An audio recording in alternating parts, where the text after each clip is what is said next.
I left the flash on.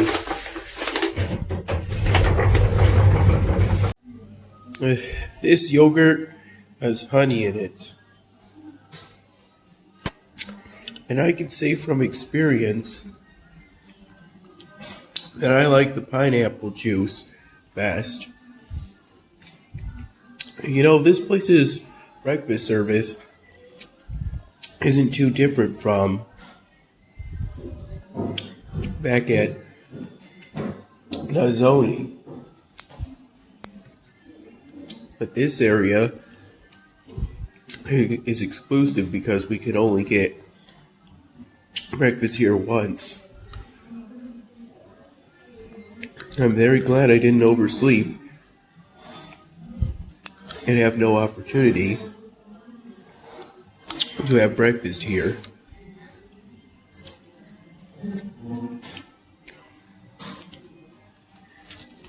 These are some good pastries. This one in particular was bigger than expected.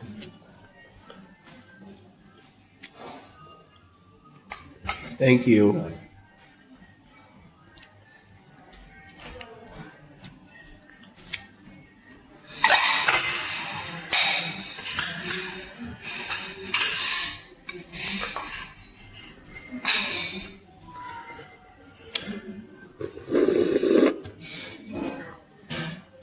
This is pretty much the only way to ensure you won't spill some of it. I'm not sure what the exact names of these pastries are.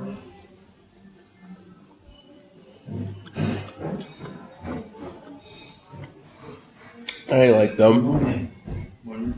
How are you? Good, you?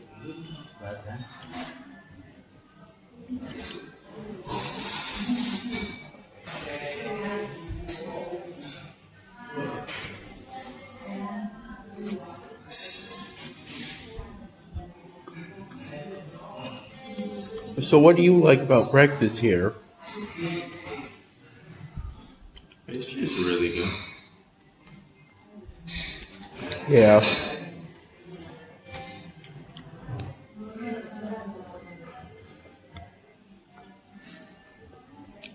That's for sure.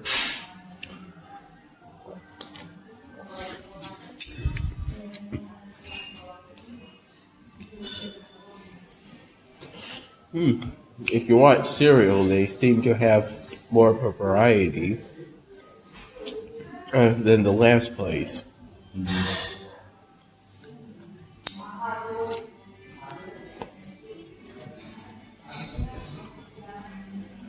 Go pack up for the day. Okay, Be back. I pretty much already packed up, so thanks. Do you want to sit at my table? It's perfectly okay if you do. Yeah, it's fine. Yeah, I thought it was somebody just left. Yeah, Tony left like 5 minutes ago. That video I sent in English. Thanks. Yeah. You're the one who sent that, what English sounds like to non-English speakers? Yeah. Is that how my speech is going to sound to non-English speakers? It's supposed to represent what English would sound like if you didn't understand it at all. Oh. Or understood very little.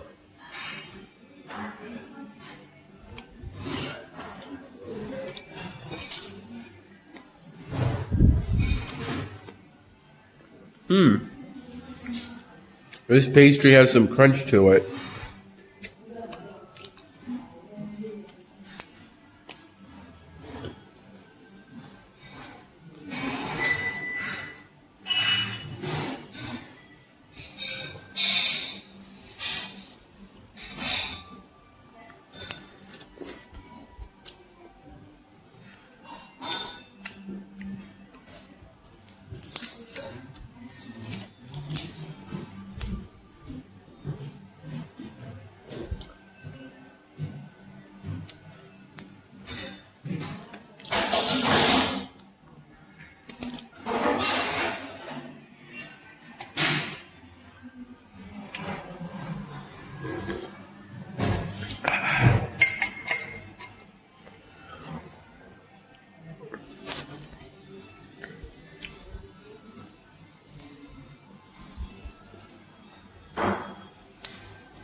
I'm very glad I did what I did last Oh, this is night. nice. This is nice croissant.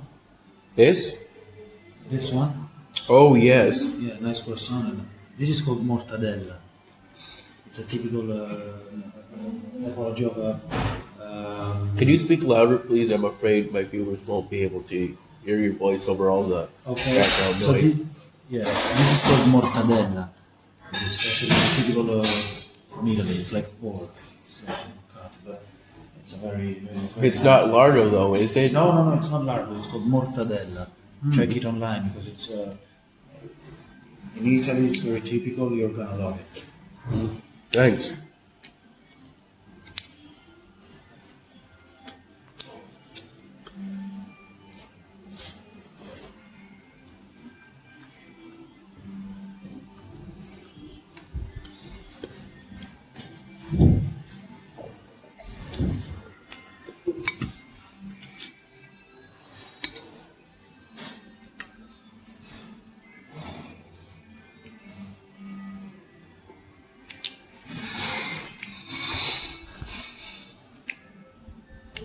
So, what do you like about Florence?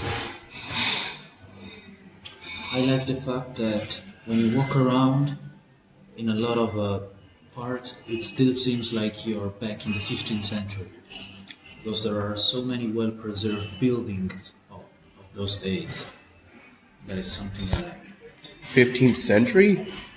Yeah, like Renaissance. Of course, like they were built before that, but but then a lot of like architects and designers from the Renaissance put their signature on the design and on the typology of buildings. So especially between the 14th and the 16th century is where Florence, as you see it, got shaped. In this way.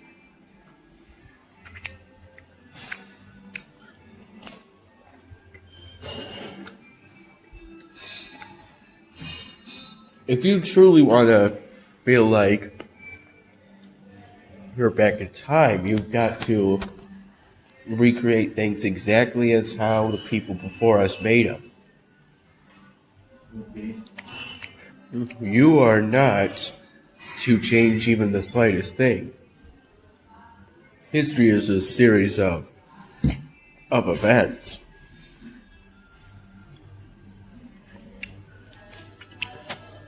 I can't just say I went to Venice yesterday. you would like to go to Venice? Sorry, It would be nice. yeah. I know. I think it's pretty far. So it's one of those trips you need to plan in advance. And in 1 week, the time you have available here in Italy, already like 4 or 5 days in Rome, 2 days in Florence. It's pretty good.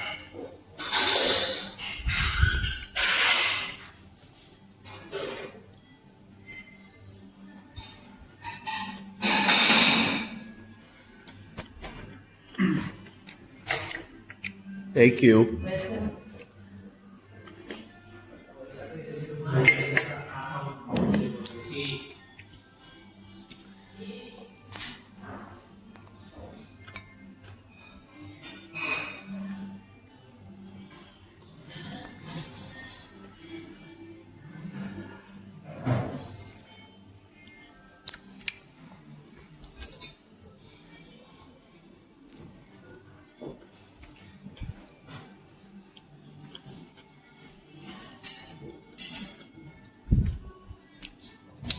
You know something? My study abroad members have been really kind to me during this trip. You're enjoying this trip?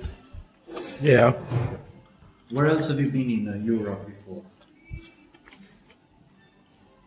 Nowhere else in Europe. Oh, that's good. So it's your first trip in Europe. That you will have a lot of memories. Yeah. First trip outside the United States since I was 2 years old, and my parents took me to Canada. Okay, I see. And what do you like most of Florence from this first day?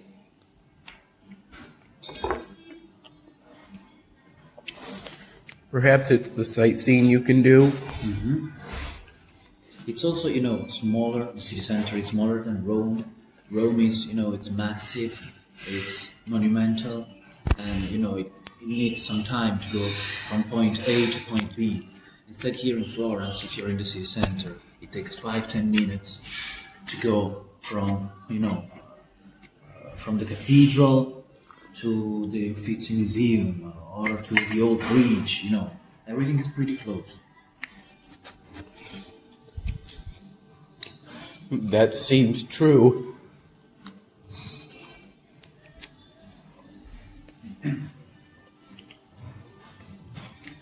It didn't take us all that long for us to go climb up all those stepways to get up and get a view of the entirety of Florence at night.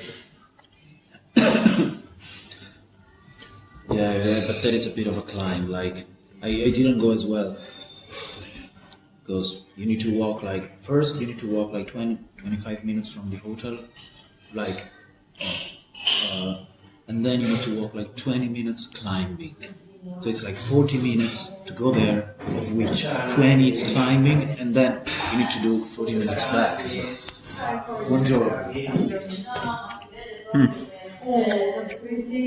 So, Once you've done the dome, you can do just about anything. today, Pretty much. yes. So at 10,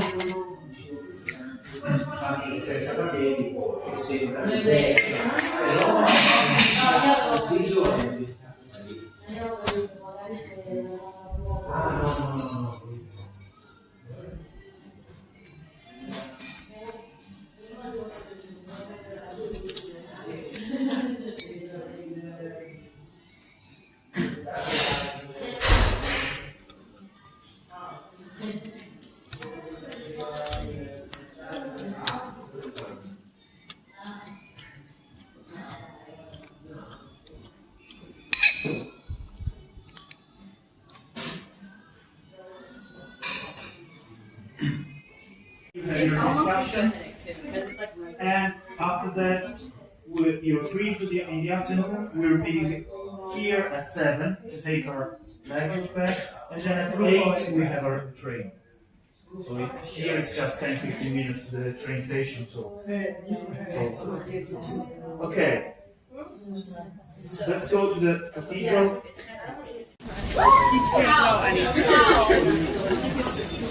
Okay, so checking in on myself. Of course, words. Yes, 3 times the stand. As much as you want. Waving this out.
Be careful with the candles.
Hey, Tony.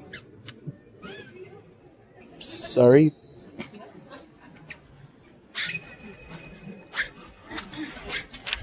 There you are, Tony. Hello, look at that ceiling. Did you get a picture of the ceiling? Oh, didn't even notice that before. It's insane.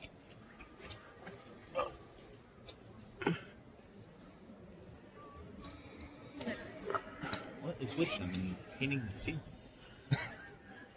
They didn't paint the whole ceiling, but maybe they ran out of things to paint. Maybe. Though more ideas could be come up with.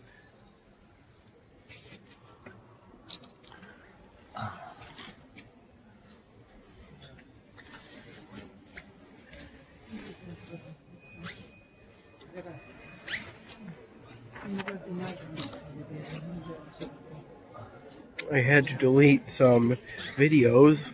Oh, There I were- saw your YouTube channel. You found it? I found it. I subscribed to it. Okay. But I see that you already uploaded, so many days worth of stuff. So that's Yeah, I've awesome. uploaded my footage from the first 4 days, and I'm currently working on uploading the 5th. That's cool. And then do you take them off your camera after you upload them? Take 'em off Try your phone? to. Yeah. In time, I'll have to in order to make room. Make some room. Right? Even with this 128 gigabyte phone, which I'm very grateful to have. Right. What kind of phone is it? Is it an iPhone or an Android? It's an Android. Right. And you have an SD card? Yes. Right. Nice.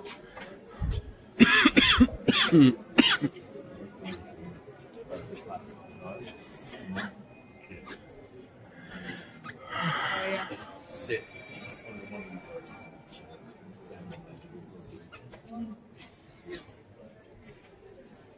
Excuse All the deck plays, all these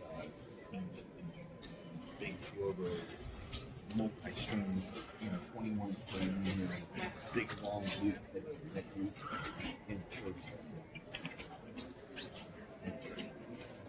Excuse me, Tony. Yeah, what's up? Do you know if we're allowed to enter this area? No, we're not. Definitely not. What's special about it, I wonder? Well, they don't want anything getting knocked over and broken, I'm sure, but it's where they also hold masses. This stuff is quite ancient, so What exactly is a priceless. mass? Am I accurate in saying that a mass is when communion wine is drank and bread is eaten? Am I accurate in that? Right. Those are some of the rituals that happen in Mass, Sure. What else is there to it? Depends on the denomination. It depends on what kind of Mass it is. But it's basically a congregation of, the faithful and a priest of some sort, and, kind of reminding them of their faith and so on. This is the third basilica I've religious- been to. Right. Are we going The to more? smallest of them, right, that we've seen so far, right? But still Yeah. pretty grand, The first one, you could go pretty much everywhere. Right, you're right. I'm like 150, 200. Yeah, we're talking about whether or not there's an elevator. In the I was like, Tony, tower, the bell he's not tower. in for an elevator. And I was like, We're all So three. if anything, it's probably like that. Like you can only go so so far. far, and then you have to walk the rest. Excuse me. Were all three of these basilicas granted special privileges by Pope Francis? I don't know, but this is a UNESCO site, which means that it's deemed a cultural heritage, and therefore protected.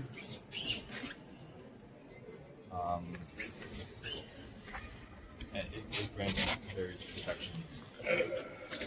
What are those protections? I don't know the full details.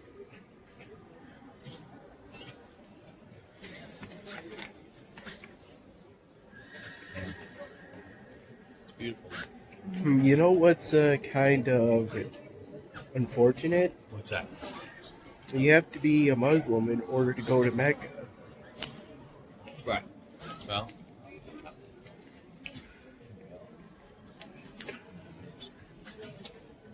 Yeah, I imagine. There are people walking up there.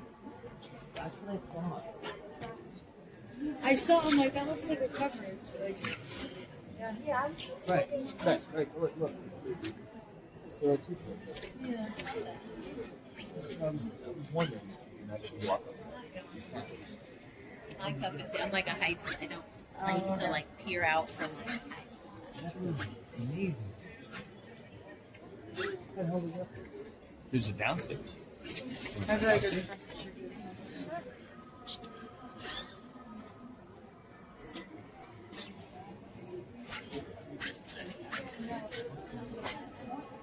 You might have to go through like the sides. Oh, is that what that is? It might need to right. ask. I don't know if I can tell you. Quite sure. Can you explain this thing that you it's across the street with the big metal door, big mount, and and you go into this big long tree that's right here on the other side of outside. When you go outside and you go to the next building, that big tall building is spelled out. We can do that together. Yeah. Have 1.5. Because We're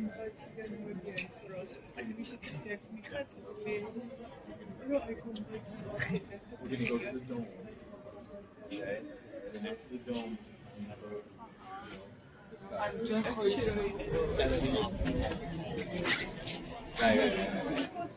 Right. And then right. And then after that, we're gonna do it again.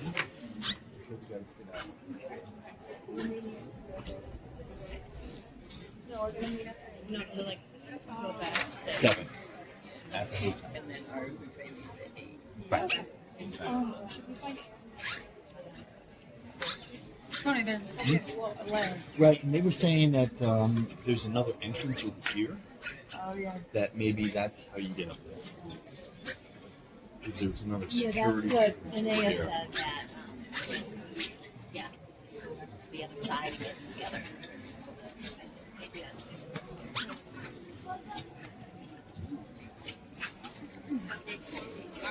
Excuse me. Sorry. So, Tony, what do you like most about this basilica?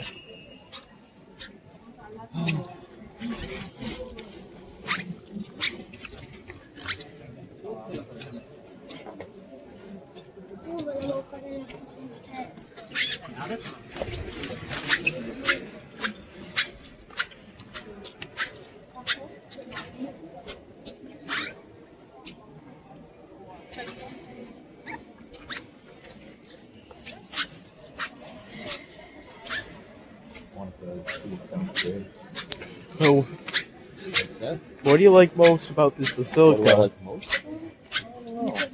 I love the color of marble, both inside and out. Right, stained glass windows.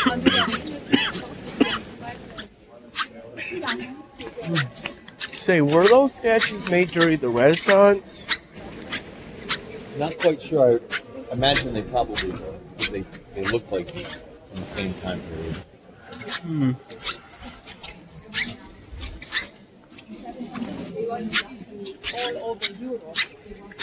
They could be a little later. I don't know.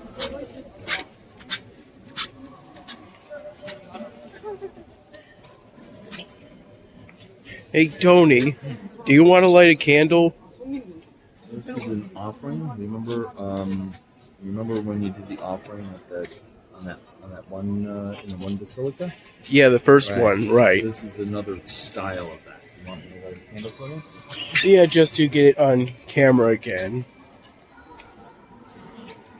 So they do it a little differently here. This is a little bit more. Just kind of have to do this.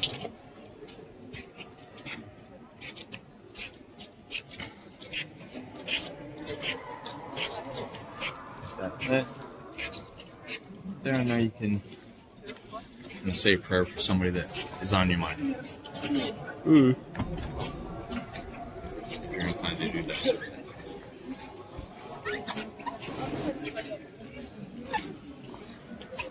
Well, I hope we have a really good study abroad trip. How do you think it's going so far? Pretty good. Yeah? Are you allowed to film this area? So just watch your step. I don't want you to fall. Okay. Is this a museum area? This kind of is, yes. I'm getting that sort of vibe from it.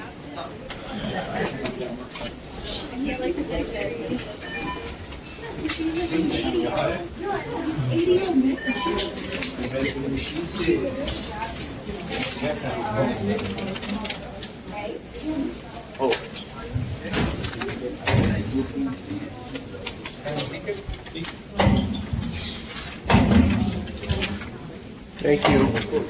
That's our problem.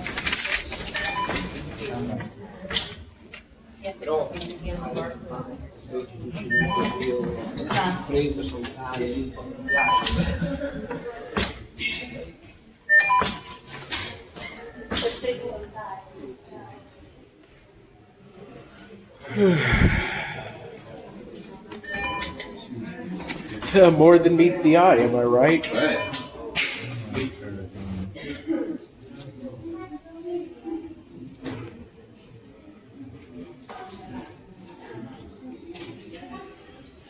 First decade of the 5th century.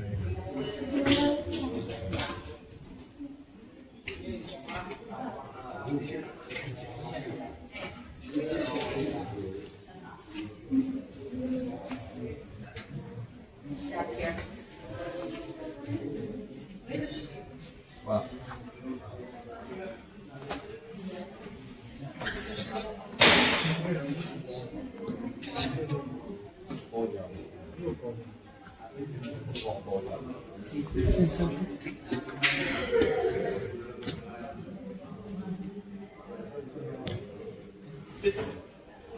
Sorry, 5th century.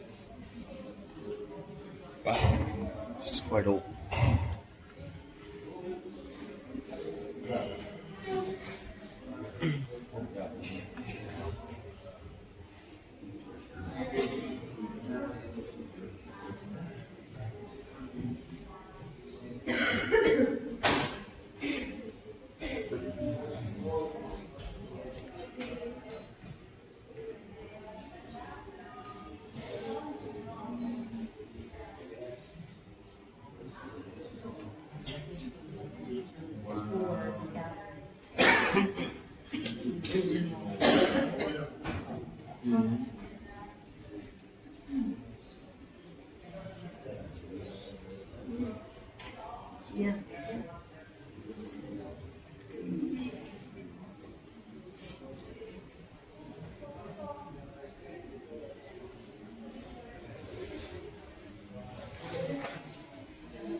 Follow the sign. behind you. Oh. It's up as 1, 2. Oh. Yeah.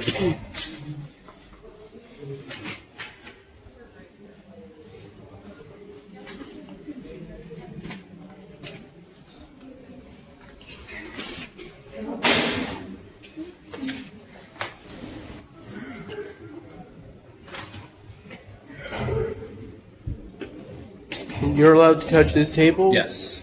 Yes, you are.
to the left? Yeah. It's kind of clockwise. No, clockwise. So this is a burial. This Yeah. table? Yeah. Yeah. Oh. Crunchy di Medicis tomb? Oh.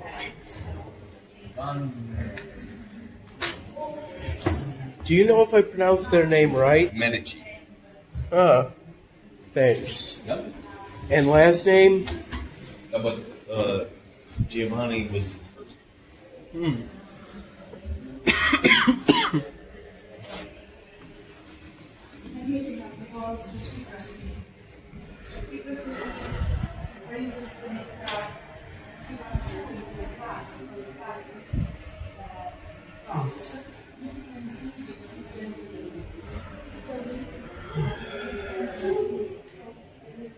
So these are the original walls and floors. Right. Right. 1300. This is really interesting because it shows us the different position of the first cathedral and of the last, Santa Maria Carata and Santa Maria del Fiore, the one upstairs. If you come to the side, you can see there is a big difference in terms of entrance and volume, yes, of course. But I mean also the fact that the front of the old Santa Maria Carata was closer to the baptistry and had a fourth floor. Once out of the church, Thank you. Yeah. Easily missed. Be sure to watch your step too. You can easily trip on something. Look at this floor. Look at this floor. This mosaic. That's something. How was it made? Bits and pieces of marble.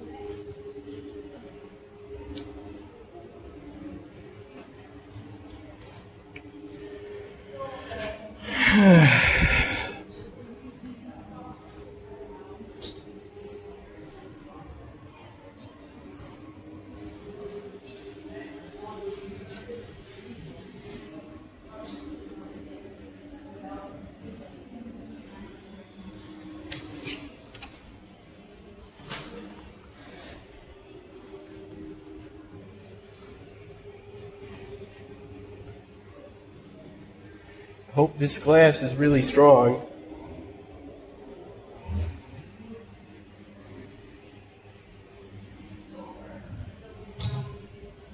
Right. Let me get a picture of this one.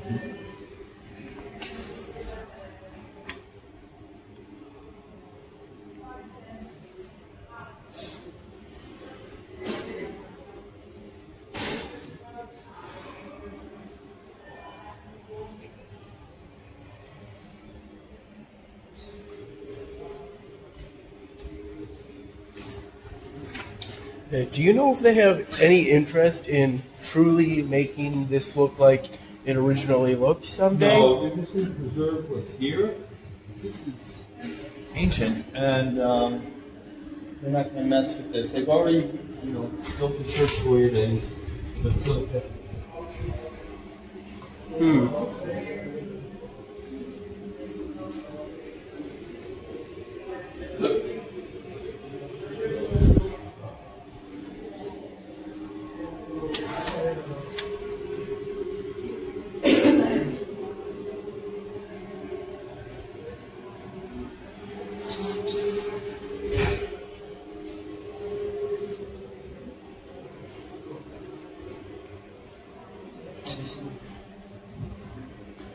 so these would go over tombs, I imagine. I'm pretty sure.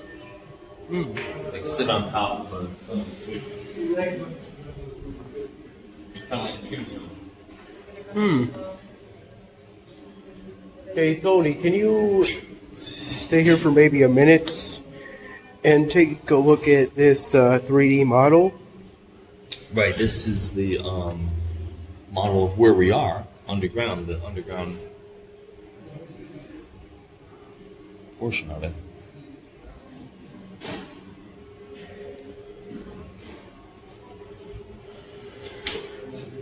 So I think we came down these stairs here, and then we're walking around.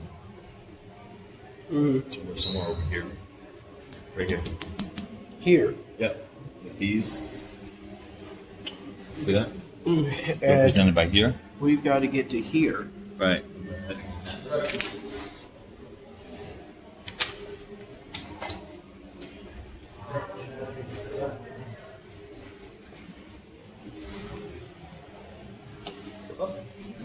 Thank you.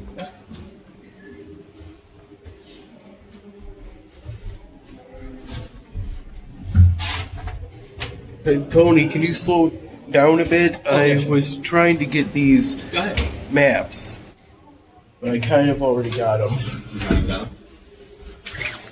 Thank you.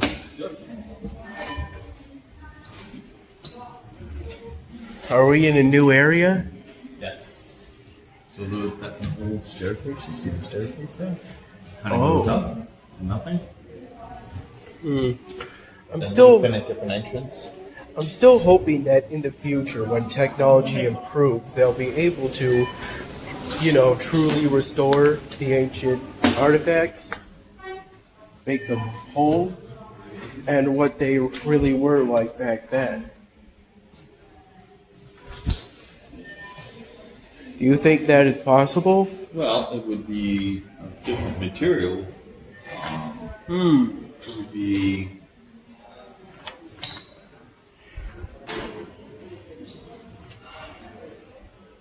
These tablets are made out of stone, aren't they? Uh-huh. And stone still exists. Sure. So how would the material be different? Marble still exists.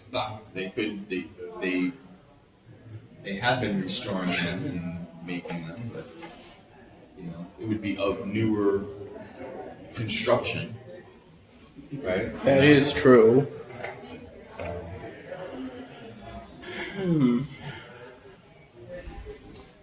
What processes made these artifacts not complete, and how could future technology reverse them? Wars and deteriorate over time, exposure to elements. But they won't be exposed to the elements anymore. No.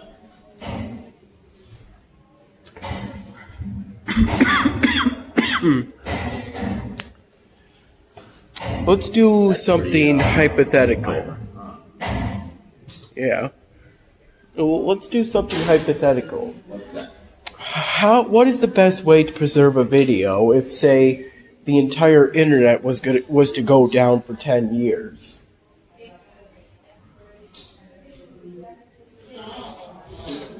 Yes, just have it stored on a backup hard drive somewhere. But in terms of how to duplicate the internet, I don't know if there's a parallel internet. I've already done that with all, Separate.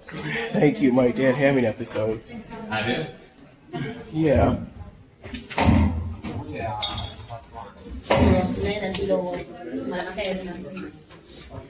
Thank you.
The stained glass does look good. Oh, it's cheap.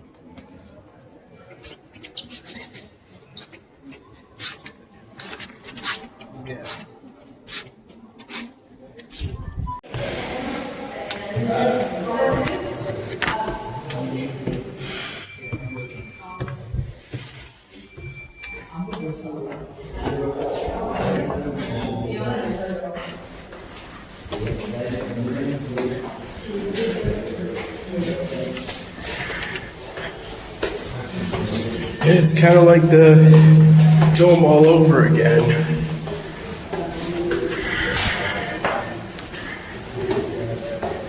But this is the clock tower.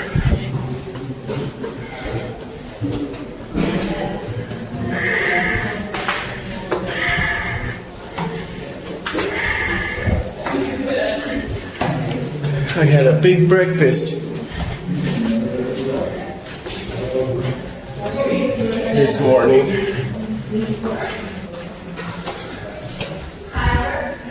Yeah?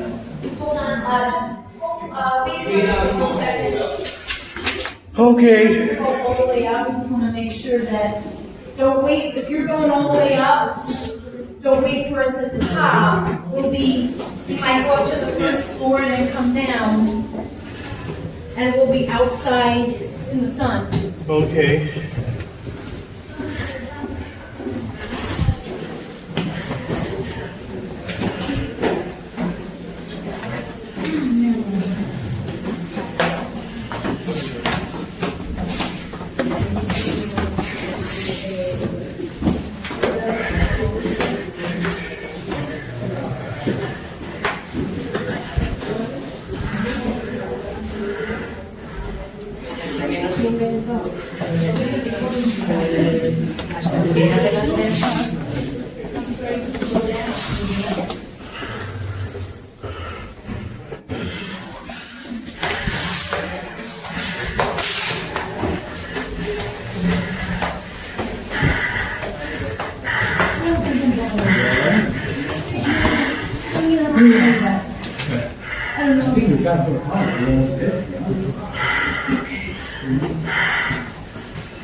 Tony, watch your step.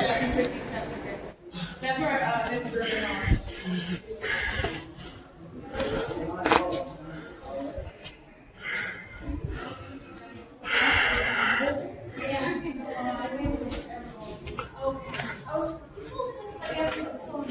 No, everybody's going slow.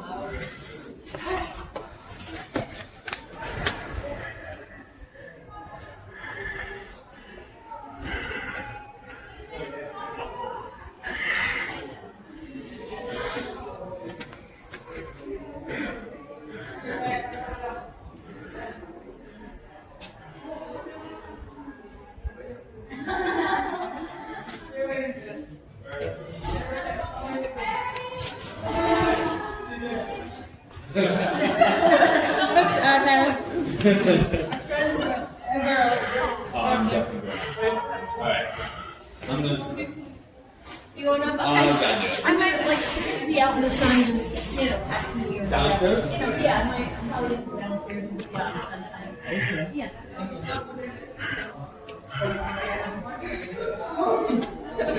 Yeah. Are you ready to go up, Tony? Okay.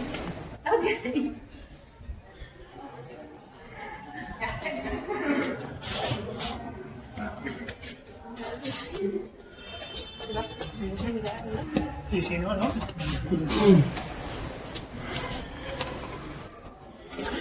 Cool. There's like space to walk around there. You see on the outside of the roof here, roof line. Are you ready, Tony? I'm all set. You ready for this? You bet.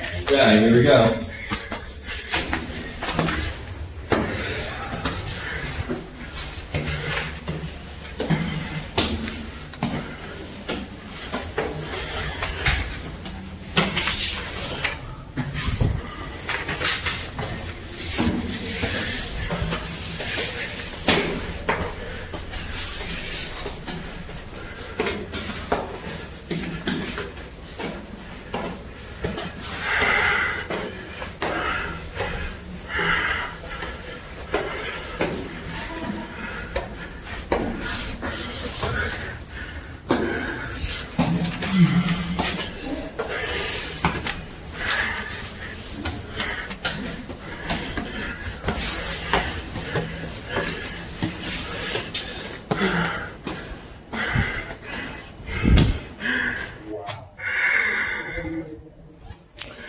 Amazing, right? Absolutely.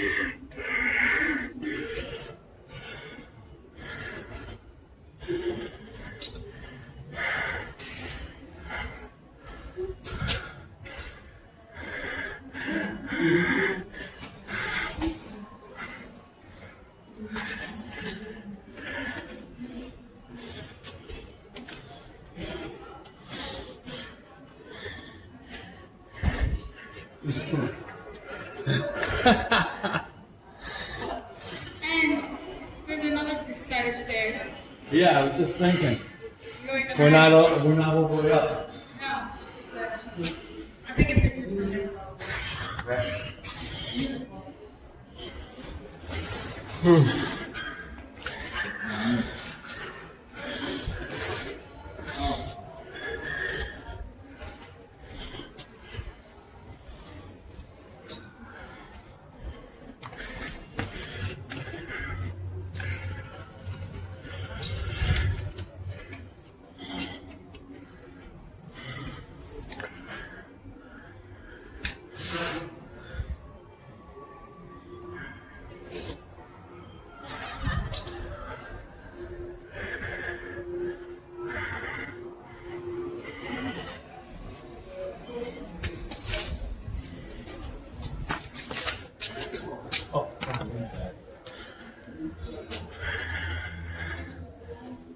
Right in between.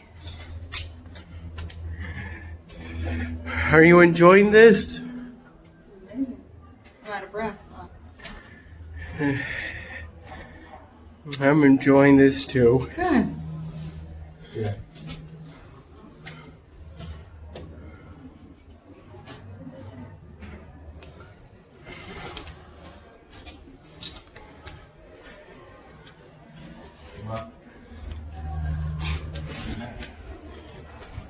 Ready? Ready to go again? Hey, I sure am. All right, here we go.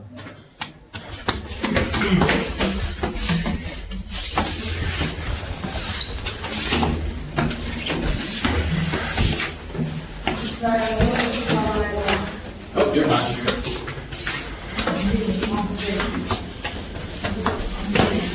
I think these set of stairs are steeper than I know. previous ones. We're probably already tired too. Yeah. Full door.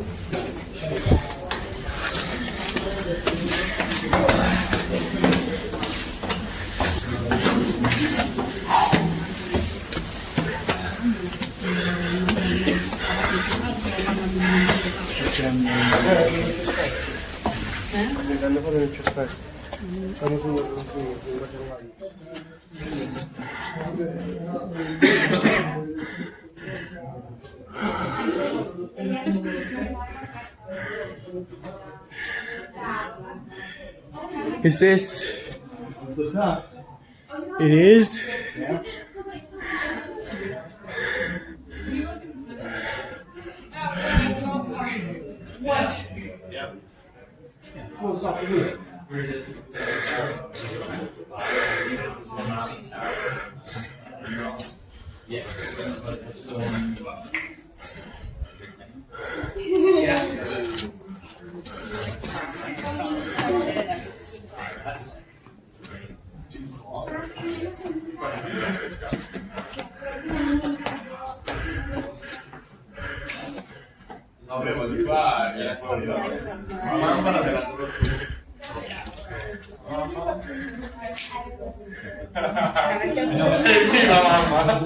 No, poi chi sale dovrebbe stare un po' di sempre.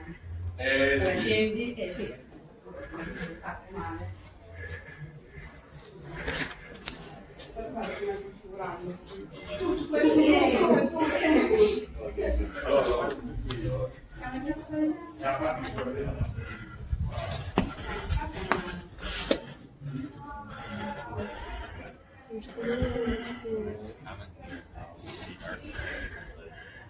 At the top, it's manage storage. Buildings are like colorful. Oh. Oh, Tyler. Okay, so that's the green roof. That's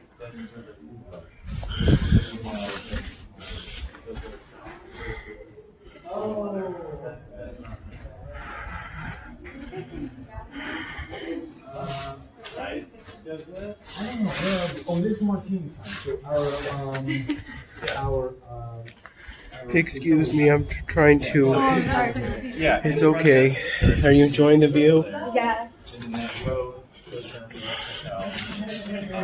Over the green roof is the market. We also found the station where we gotta go for trains. That's more of that direction. Yeah.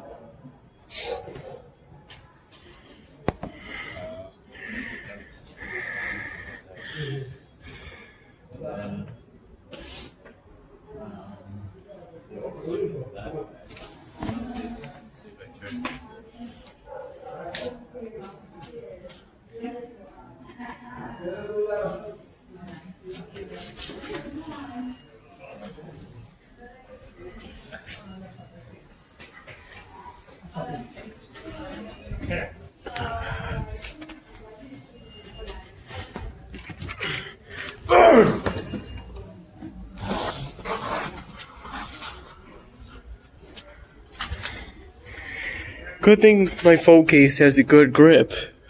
Yeah.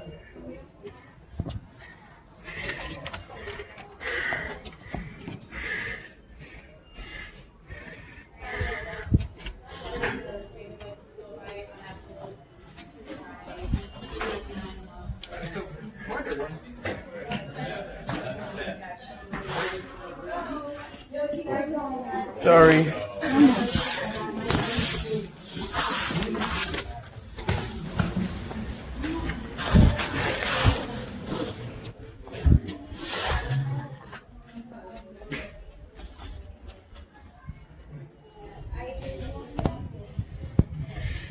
It sure is sunny today.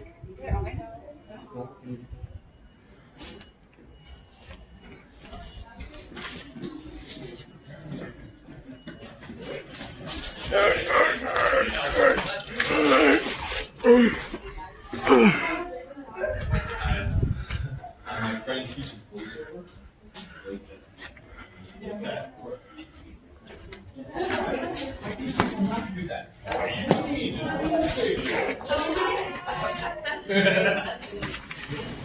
Hey Tony. Hey Tony. Yes. I'm sweating and watch your step, please. How about you sit this one out? No way. No way. Okay. To the top. All right. He's a trooper. Pretty based on the building. The train that says CED, It's forbidden fill up. up to the right. That building. Sorry. Paper will kill somebody.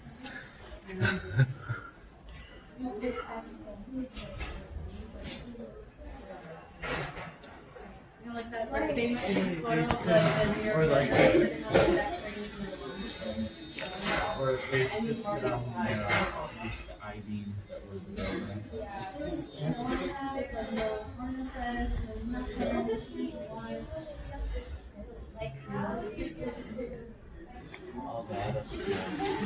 Right. Without modern technology. Yeah, that's insane. And like how this whole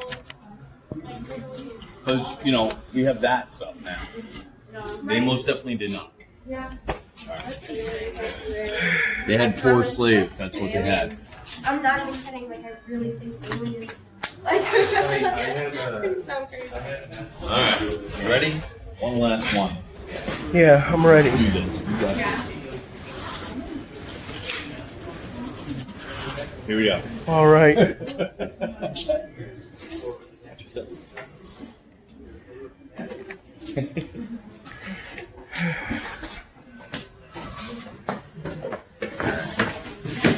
Go for it, bud. All right.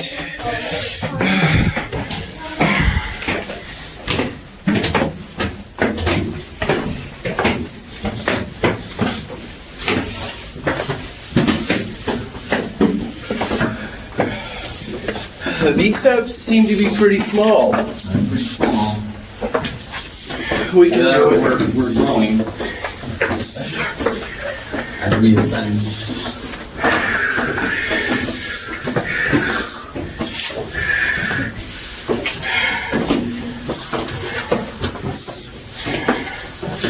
Are these steps starting to rotate more? Right. As they get higher. You're right. That's how you're spiraling. This one's completely straight. There we go. Excuse me. Thank you. Almost being able to. Thank you.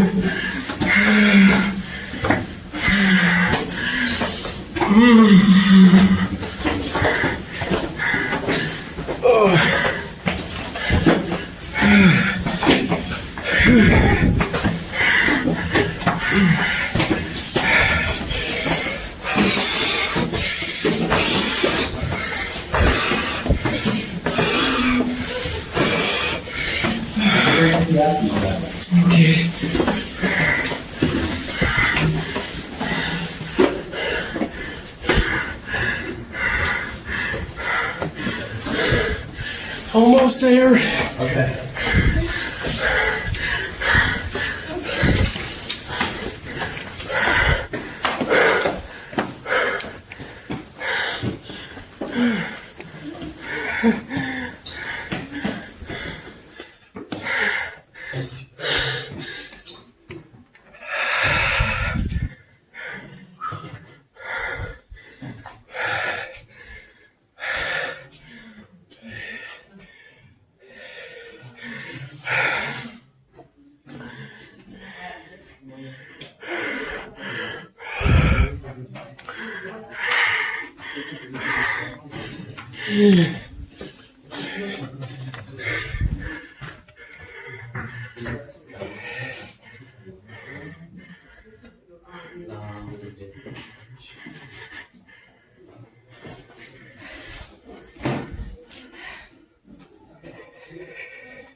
Oh, those messages, they're, it's free?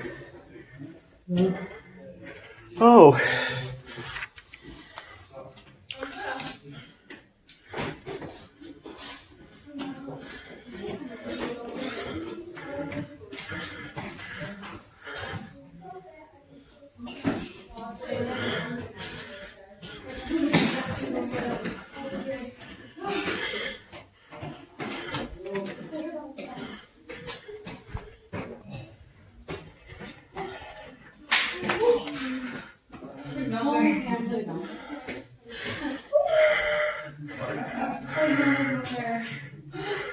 It's just like, oh, maybe this. It's just that.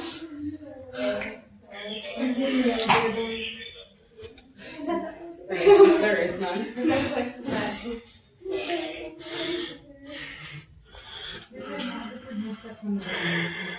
Wait, really? I mean, I don't know. This is 460.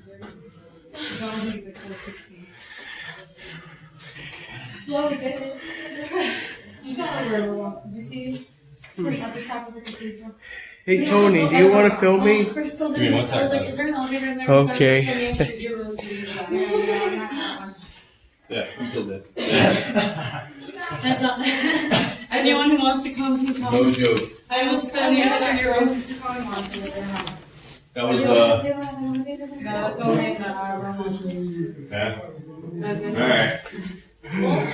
Yeah, I mean, I didn't go out last night because my body, I felt like I was rocky. I was like, put me back. I mean,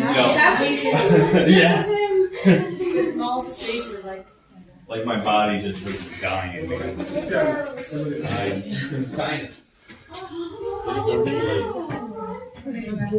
Yeah. I love that. I want to do that. I want to see the view. I know.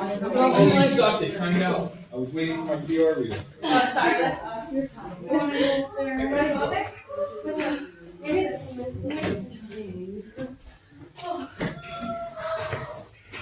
I usually like to show strip. Oh my God. It sure is. How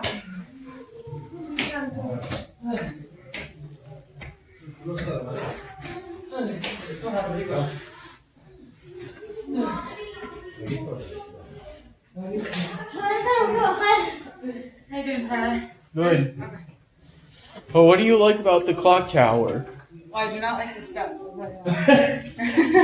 know what I don't like. I don't know. I'm gonna go outside. I haven't been outside yet. I'm gonna go sit. Same here. There's more room on this side.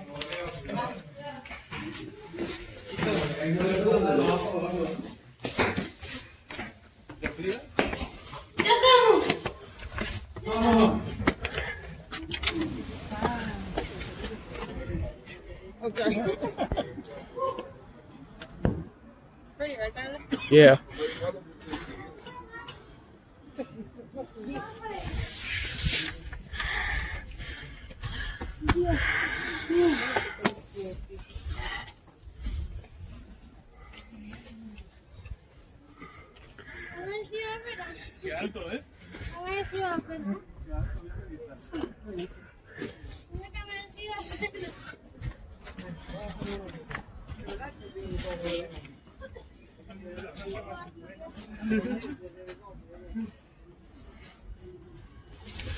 Can I get your picture? Yes, please. Thank you. You're welcome.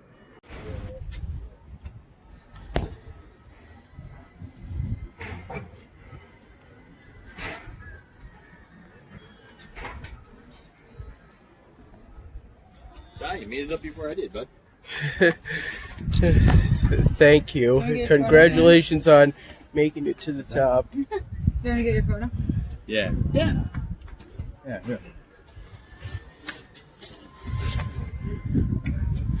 Maybe because of the sun, maybe on this side. Yeah, I was gonna say that.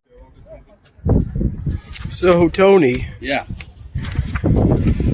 what do you like most about the About clock the dome tower? here, or the clock tower, though. Actually, this is a bell tower. There's Bell a tower? Yeah, there's a bell inside. They bring it. Hopefully, they don't bring it while we're in here. But right, the view up here is just breathtaking. How often do they ring And it? so is the stairwell. The walk up the stairs is breathtaking in a different way. What were you asking? How often do they ring the bell? That's a good question. And I kind of wish that we had asked before we came up here. Otherwise, get stung like that. Could you imagine them ringing the bell right now? That would be funny. Do you think your ears would ring? It would be loud. I've been near one of those before. I haven't. It's they're quite loud. That was depicted in an entry of the Reincarnate game series. It originated from Newgrounds, but you can find it on Congregate. Haven't been on my Newgrounds account in a long time. Yeah. I'll have to check out these. I used to sites vote that you 5 on found. everything. Back on Newgrounds. But here on Congregate, I still rate everything 5 stars and like to get the badges. Right. Oh. Easy.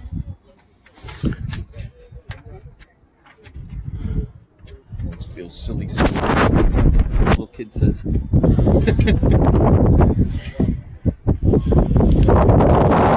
Yeah, nothing wrong with it. It's the official Italian language, right? So, you see the glass top roof over there? The glass rooftop? Yeah, it looks like a glass rooftop. Oh.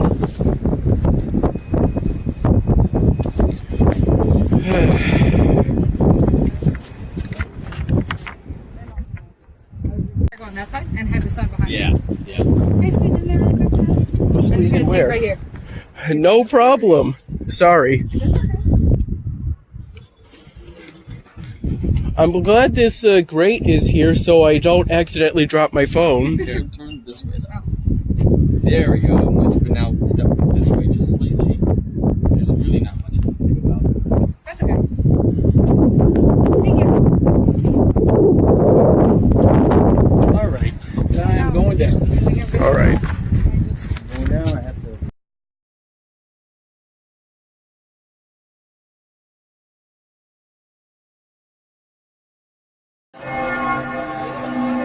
You're still going. Could you imagine if we were standing right there? Ringing that bell? Well, I think we missed it maybe by minutes. I know.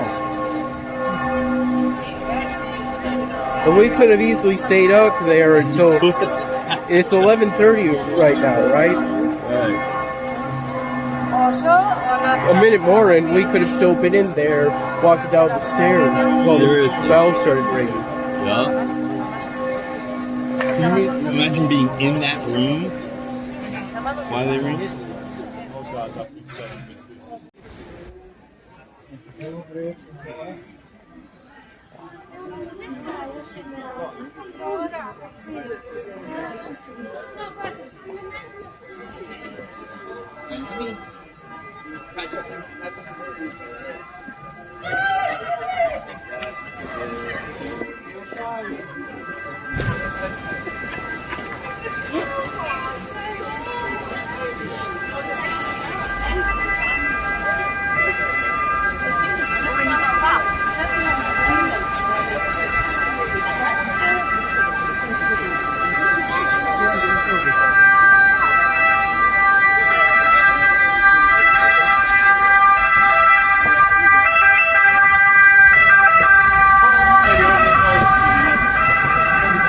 Okay, let's find Michaela.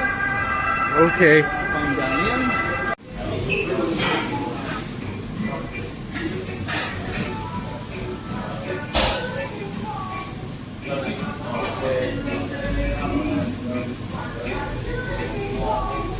Do you know anything about this cola drink? About no. I did not. Haven't had that before. No, that looks interesting.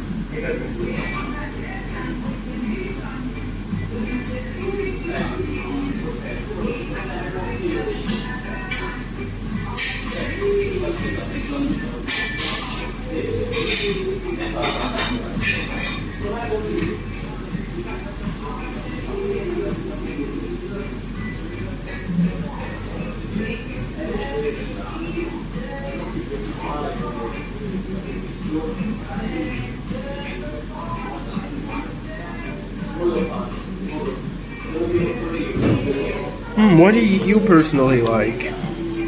I don't know. A bunch of things look good. He talked about a pasta dish with pine nuts and broccoli and creamy sauce, which I think is like special.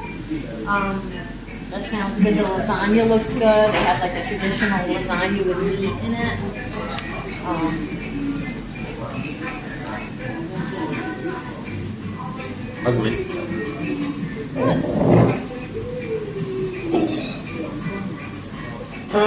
Does it feel good to sit down? It really does.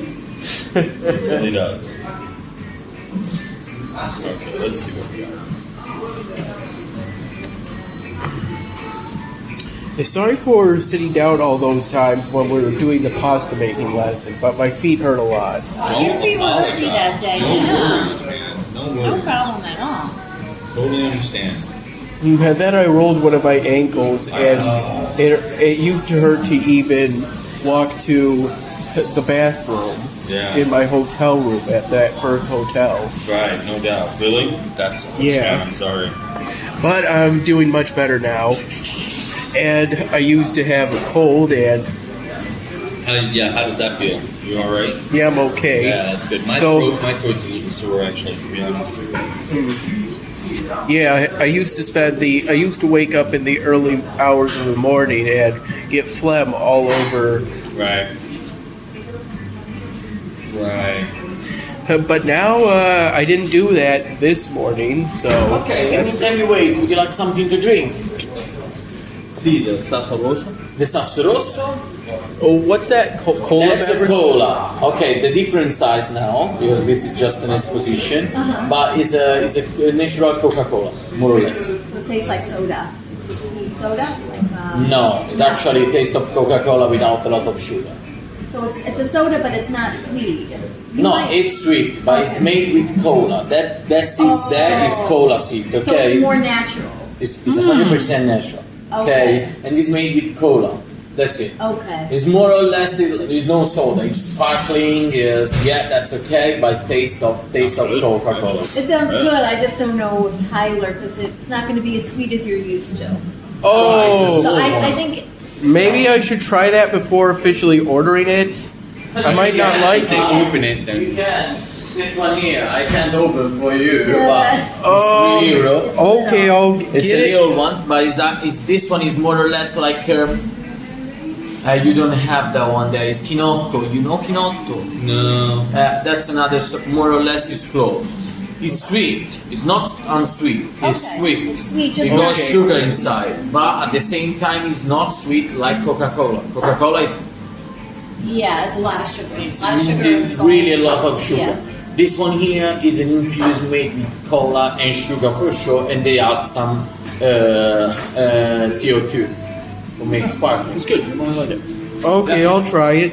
All right. Thanks. Welcome. Tell me again the pine nuts out, something with toast. Okay, so broccoli. garganelli is like penne. You know penne? Penne. Like that. Garganelli is just twisted. You will feel the different level, and it's like this. How you say? Wavy. Wavy. Or you go okay, so wavy. Yes. And that's the kind of pasta with the broccoli cream, scale of parmesan, and the toasted pine nuts. Oh, sweetie, that sounds good. It's really good. Toasted pine nuts? Yeah. Yeah.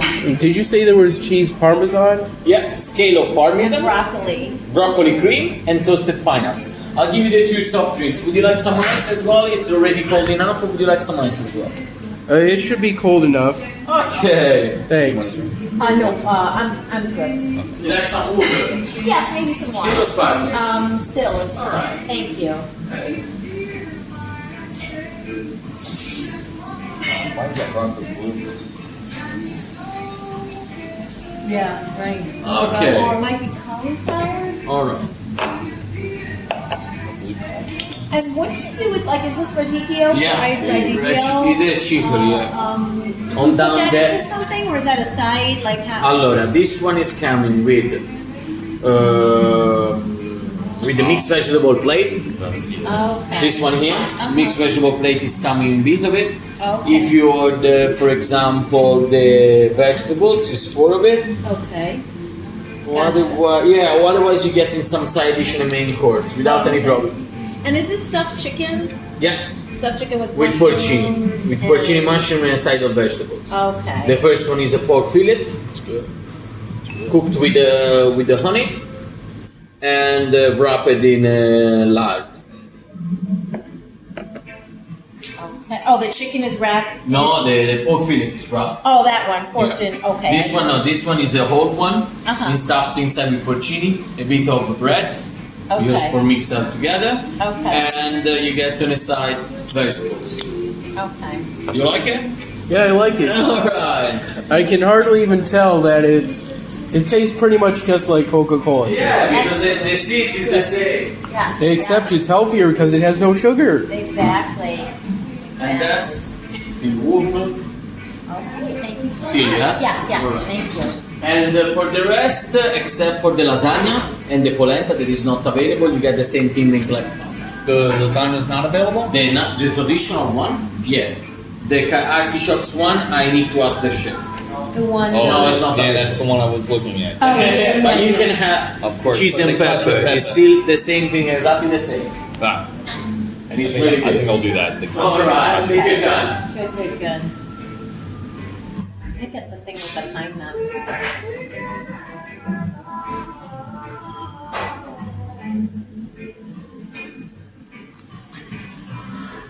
So it's twisted penne with toasted pine nuts and a Like a broccoli. broccoli cream sauce. The sauce might look greenish, so I don't know if they blend the broccoli in, but so it'll be like a creamy, cheesy broccoli. Do you like broccoli?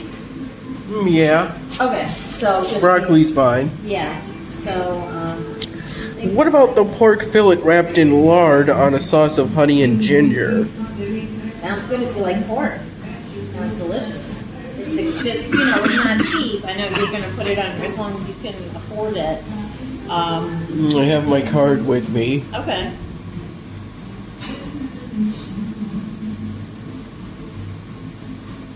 But just remember, it's real money, even though you don't see real physical money. Right. Exactly.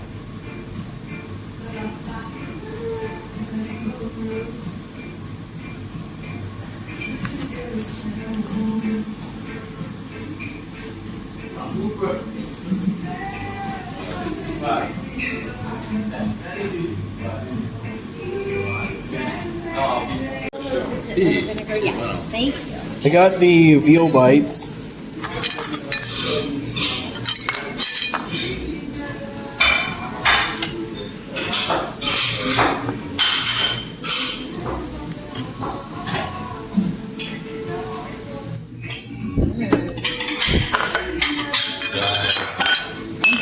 Voilà, buon appetito. Grazie. Prego. Grazie. Whatever.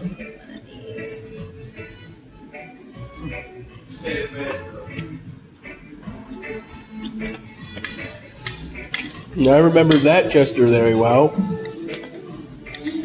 This? Mm-hmm. Yeah. Can you show it again? Yeah. Good food.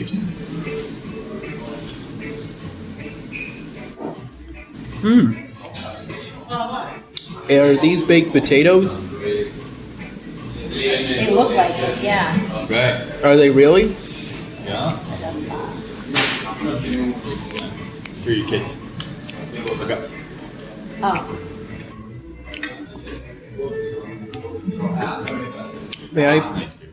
May I please have some water? Absolutely. I was just gonna say, feel free to turn that glass over. Do you want water? No, I'm okay. Okay. Thank you.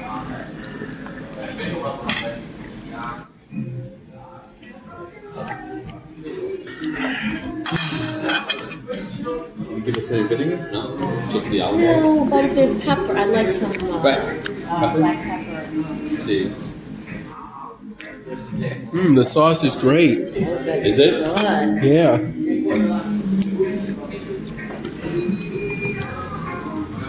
Thanks so much for Right. That's a nice place, huh? for leading me here.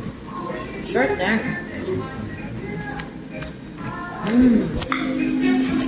What do you like about this trip? This restaurant or the trip? The whole trip, I'm Oh, thinking. the whole trip? Gosh. What's that? One of the things is meeting new people like you. You know what I mean? Getting to know people that I wouldn't have otherwise ever met. Oh, Thank you. Right, And in yeah. Aya, you know, now we have friends in Italy. We have Forever. friends in Italy. Giada, Nea. Soon, some friends in Greece.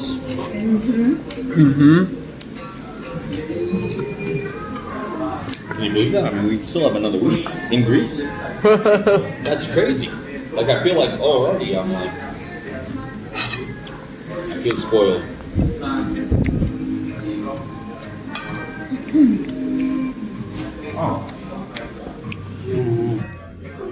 What? Oh, the bread? It's delicious. Oh, yeah. You know? Yeah.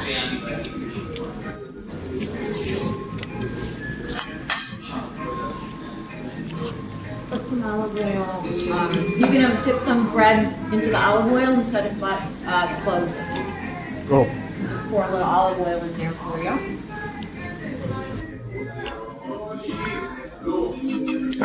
This is a good lunch. Right. Which kind do you want? The white bread, Tyler, or you want a piece of white bread? The lighter bread, please. Yeah, this one. There you go. Yeah, isn't it officially called refined bread? Yeah, the white bread. Yeah. The olive oil is pretty good. Plus, it's healthy. Right. Sure is. Omega. Did you learn that in my lecture? And from the chef. Exactly. That's Right. right. These want to pour a lot of oil in there. It is good for Olive you. oil. Are those pomegranate seeds in there? Looks like it. In your food, Ty? Maybe. Those pomegranate seeds? Nice. Oh, yeah. I didn't notice them before. That's nice. Yeah, I still have some leftovers from that pasta cooking lesson. I don't know. We forgot ours in the refrigerator at our hotel room in Rome. We didn't have time to eat them. I promise I'll try to eat them tonight, the leftovers. Should be good. Oh, sweetie, how's yours? Amazing. Oh, God, Like this yours? is delicious. Yeah, I knew this would be a score. This is delicious. This is probably the best I've had. Wow, these people know how to do it. What did you get? This is their cacio e pepe. Choose pepper. With artichokes, pomegranate, a little basil oil. Unbelievable. And pepper. Obviously. Oh my God. I had a feeling you'd be very happy. Flavor, you know, they have stuff in it, it's not the same, you know. This is my favorite so far.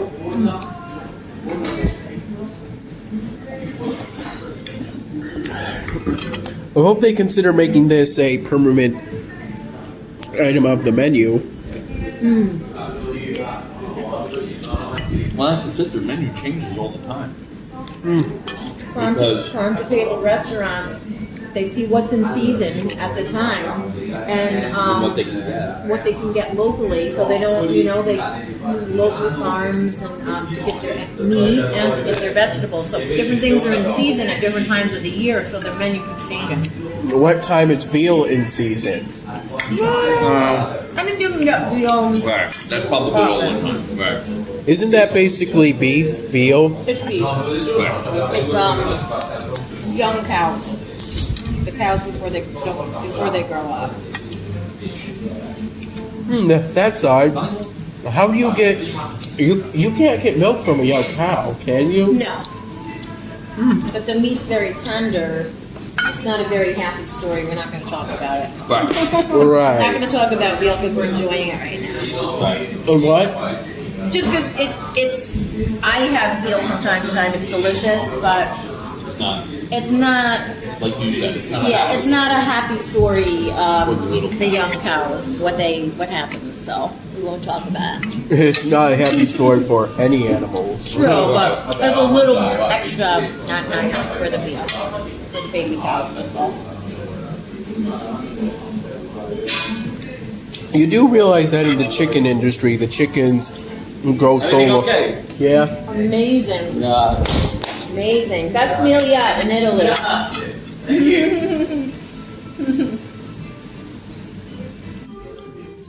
So good. Yeah.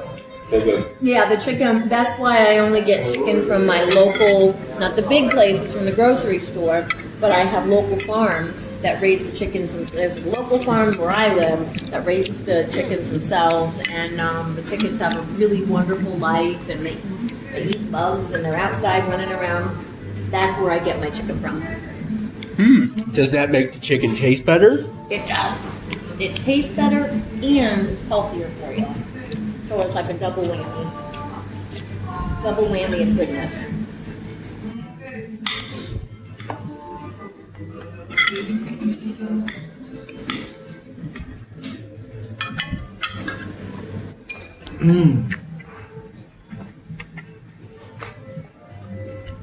Good. I know. Hear the word toasted pine nuts and Right. I know. Gotta go with that.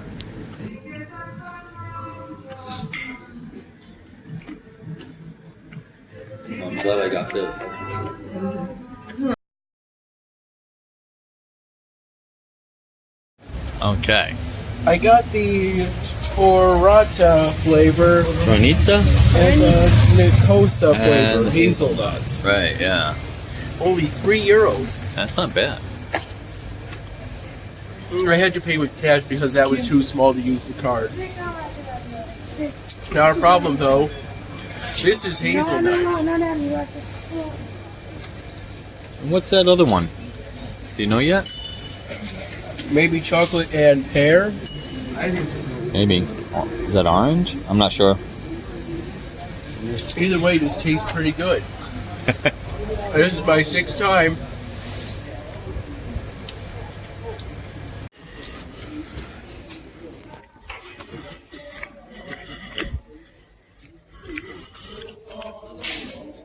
I can taste the nuts. Yeah. Oh, yeah? And the chocolate chips.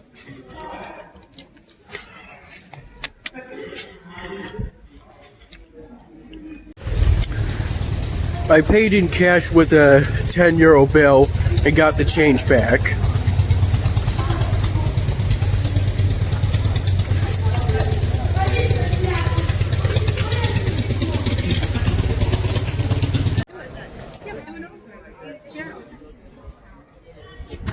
I'm such a bad influence. No, I won't. I literally never can. Look at that cute dog. Where's Maria?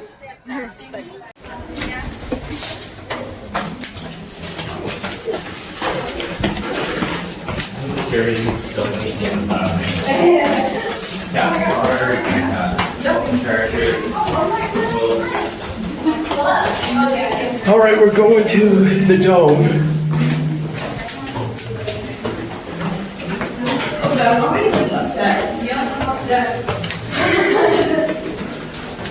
I'm going slower. These guys are quick. You don't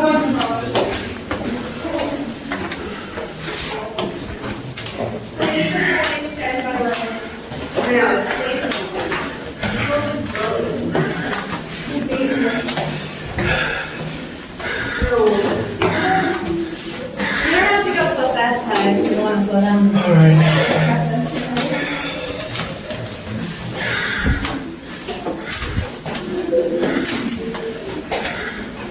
Oh God, I don't shit on this. You guys forgot. I know. Clock tower was enough. I should have just done this. Yep. Should have just done this. Yeah. Thank you. It's not bad. You okay, Tyler? Yeah, I'm okay. I'm so busy. Oh my God.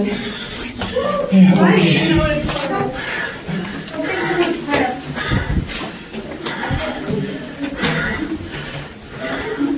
They're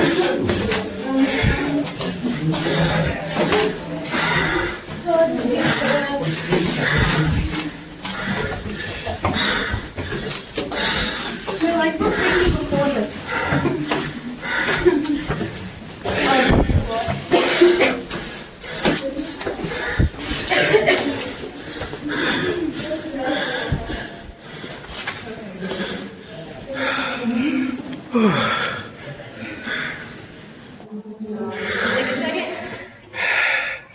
Yeah, this is a good break.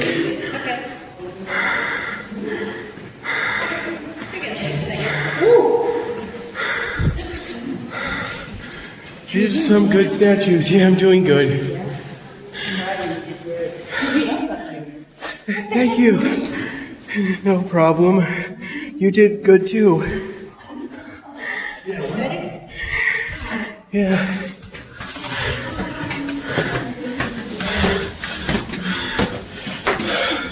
Take your time, bud. Yeah. Do not rush up these. Yeah, take your time. Right.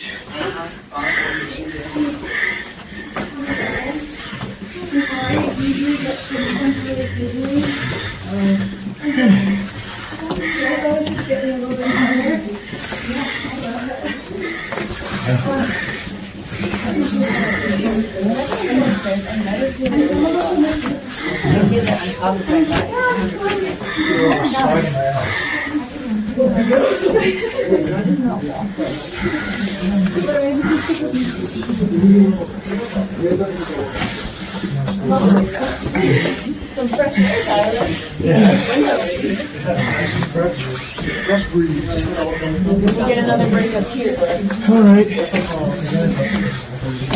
Doing great. Oh, we're actually done. We're here. You did it. Go ahead.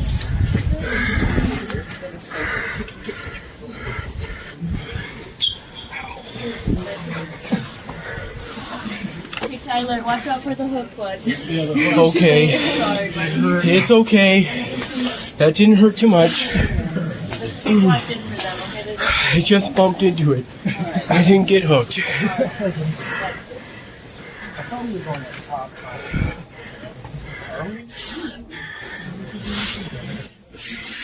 Oh, wait, yeah, we go for that one. Yeah, there's this.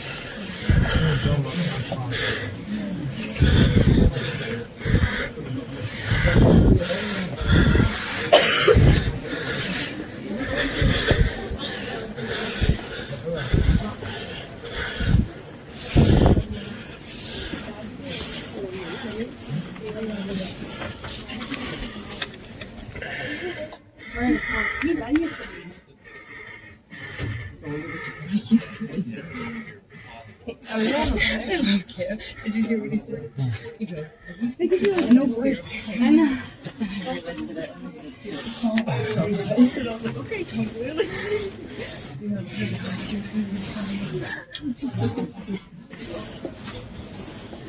Here we go.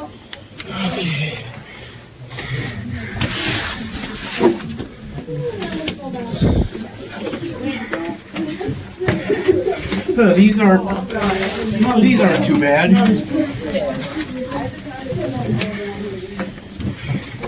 Oh, and these are the final stairs. Yeah. Hopefully.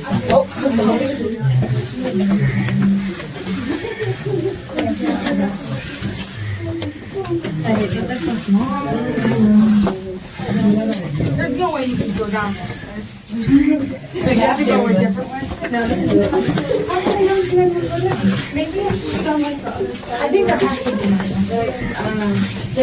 We had to go down the same one for the other one. Yeah, but there might be yeah, there's different appointment times. Yeah, that's true. Just to keep it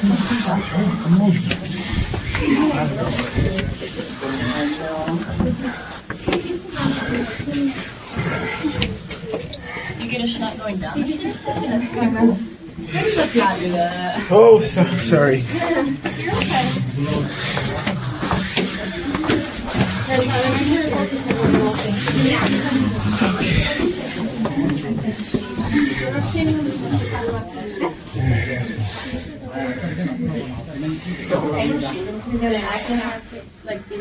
Hour-long photo group. That's okay.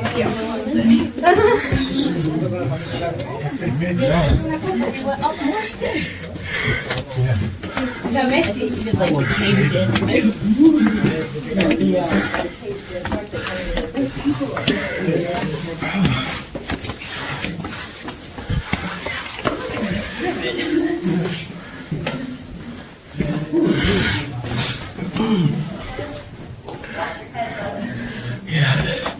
Thank you.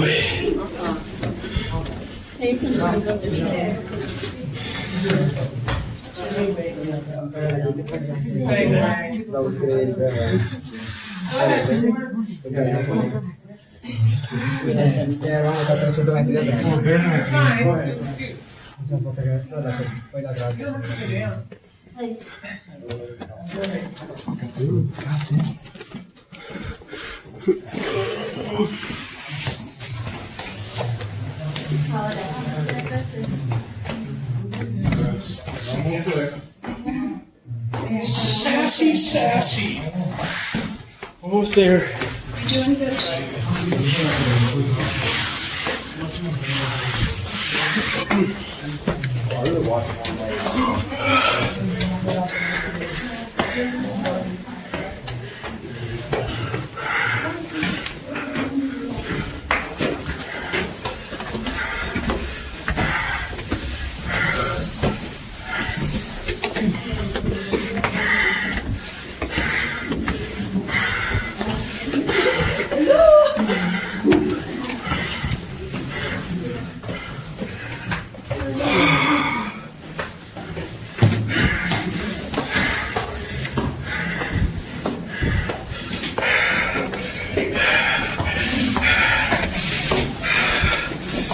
Sorry. Oh, you're fine. You're almost there. Thank you. 200 more.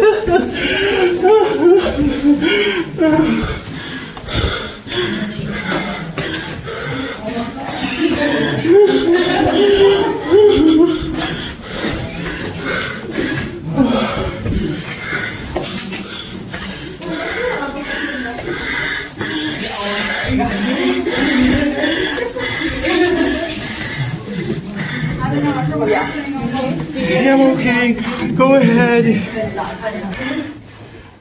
Go ahead. Thank you.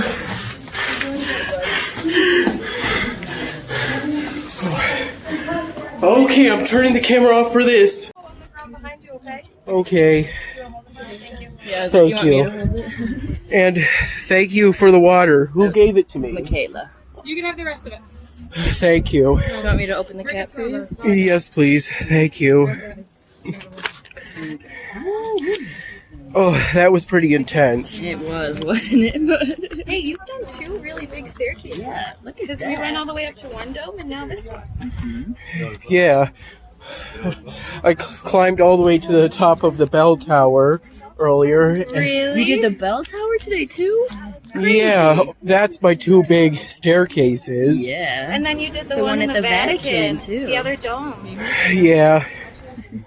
Yeah. That's fair. That's a lot. I think I might come back from this trip lighter than I came. I think we're all maybe gonna Yeah, do that. I if feel not that. for the pizza and gelato. I might Yeah. make up for that by eating more. Or drinking wine. I can't drink the water. The seal must be shut. Sorry, bud. It's okay. Thank you. When I was in the tower and nobody was really. I felt the climb in my legs. Yeah. My legs are like shaking. I felt it on top of my thighs. Yeah, right here. It's kind of like killing me. This is a great view. And I'm pretty sure those steep staircases won't be as scary coming down. Yeah, that's fair. And it Just was remember to easy. hold on to the railings with both hands. Yeah. Do you want me to put your ticket in my bag for right now, bud? Yes, please. How you doing? Good. Good. Do a little walk. Hey, Cameron, could you please step out of the way, please? Thank you. Put your phone over the railing. I don't want to drop it. Keep it on this side, okay? Okay, thank So you. if you drop it, it'll be safe. You know? There you go. And you also don't want to go over the railing. Yeah, that's what I mean. Stay on this side. Don't put your phone over there.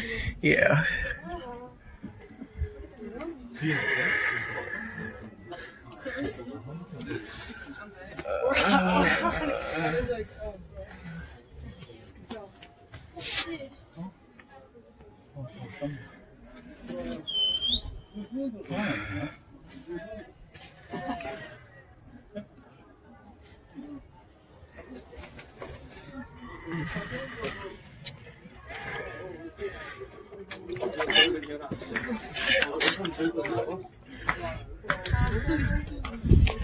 Thank you. Oh my gosh, of course. Just let me know if you need a jacket, okay, bud? Okay, I probably won't need it for a while. But I have it with me, okay? Okay, thanks. Yeah. Be careful. Watch your step. Thanks, bud. Thanks. I don't want you to roll one of your ankles. Yeah, that would be almost. Mm-hmm.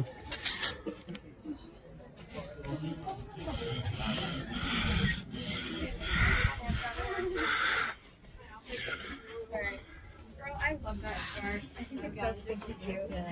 How far? Ooh, and the sun's hitting your hair. Wow. What you think, Tag? Beautiful.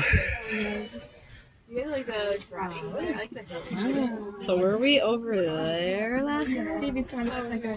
No. So, we're actually over there. Oh, thanks. That'd probably be a great idea. Right?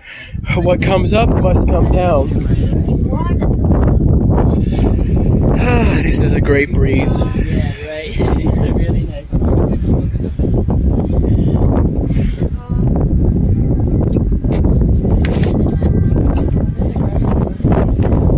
Oh, recycle. Thanks.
Okay, thanks. This breeze is really helping, though. Yeah, do you want to sit down too? Maybe chat for some time? Oh, yeah, it feels good. Yeah. I'm doing good. We're just taking a break. Sitting down, catching a nice breeze. This guy's a little creepy by the edge. Yeah. Remember, if you roll one of your ankles, elevate it. Oh, thank you. No Hopefully I don't problem. roll my ankle.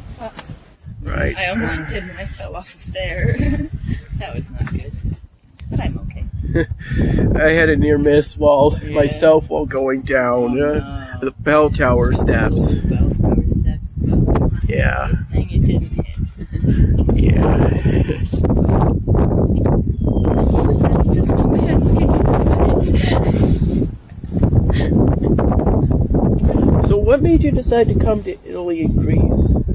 Well, I was looking through the abroad programs that were finish my degree. So as I was looking then, I saw that this trip was going, and then also Cameron and I have been friends since we were kids, you know, and he was coming on this trip already, so I decided that I would just tag along a little bit, you know? Okay. Yeah, my mom was like, please go, his mom was like, you should go with Cameron, like, I don't want him to be nervous or something, and I was like, alright, I would be nervous too, you know what I mean, if I was here with no friends, but it's worked out so much better than I could have ever thought. Everybody here is so fantastic and just wonderful to be around. Really help the social anxiety. Yeah, it really does help with the social anxiety. Also, I feel like a lot of people here have social anxiety, so we get it.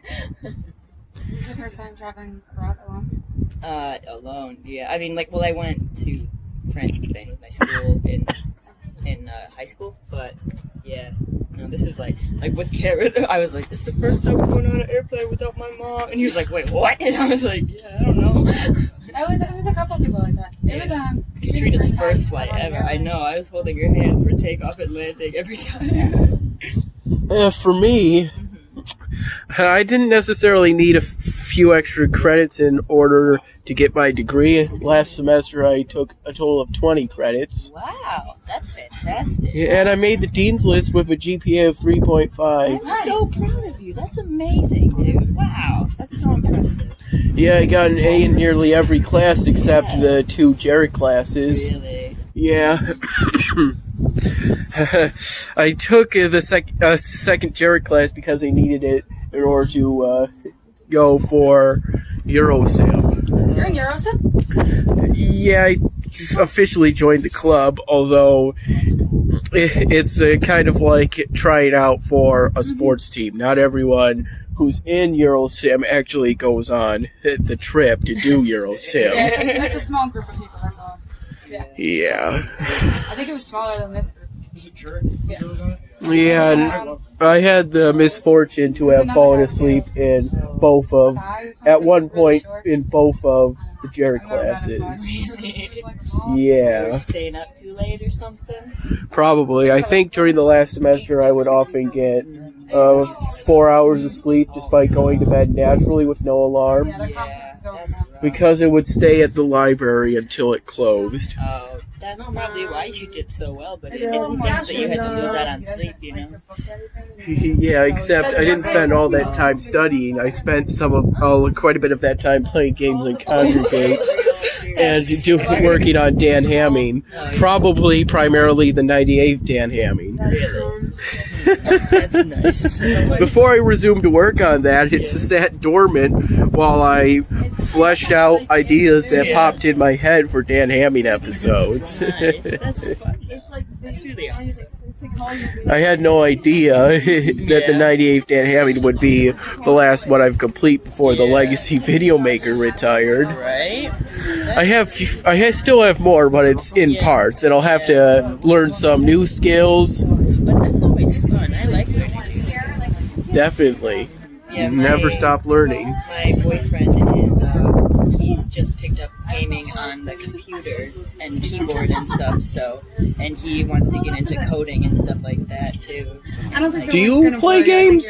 Oh my god. Not so much anymore, but I think I might get started. Like, I have my own Xbox, but I mostly just use it for video streaming, you know? Oh, okay. At, like, YouTube sometimes YouTube, but Netflix and Hulu and Stars, because Outlander's on Stars. Hey Cameron, why did you decide to go to Italy and Greece? Because I had to. For my major, I have to go abroad. But exactly why this trip? There were so many others you could have gone on. Because I haven't been to Greece. He's been to Italy before this trip, but he's never been to Greece. Greece is one of the places I want to go the most. Yeah. Greece and Scotland. Scotland. Do you ever watch Outlander? Because it's about Scotland, like the Highlanders, and like she gets time travel, and she ends up hopping back in time. But it starts off. It says a modern woman, but the original time frame is like right after World War II. Yeah, you know what I mean. But it's Scotland, and I didn't king to talk about it. And they all are just like, oh, she's Bonnie. Instead of saying she's pretty, they would say, oh, she's Bonnie. Or instead of saying I don't know, they say I didn't kin and stuff like that. It's pretty fun. If you want to know why I picked Italy and Greece in particular, I'd love to. it started when I didn't make the team for Eurosim, so I couldn't go on the trip. That's fair. I think I had a feeling that I wouldn't be accepted for the trip for Eurosim, so I think I did it before I was officially told that it wouldn't be a good fit for me and whatnot. That's fair. So I couldn't go. At the Eurosim people.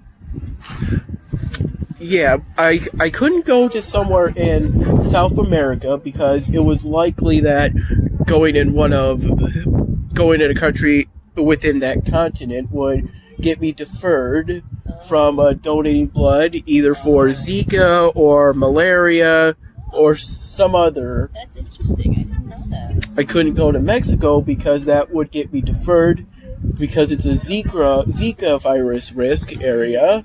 Okay. Do you donate blood often? As often as I can. I've done 16 whole blood donations. That's awesome. When did you start donating?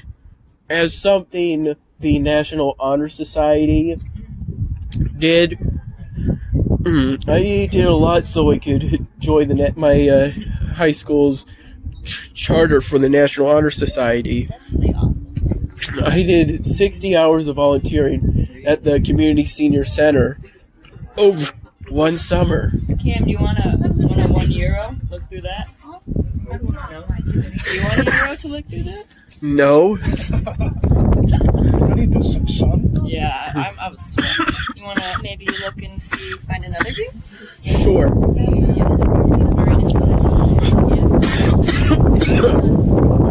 Yeah, I'm okay. I feel like every time we turn a corner, it's more windy. Every time we turn a corner. Yeah. Or walk through an arch.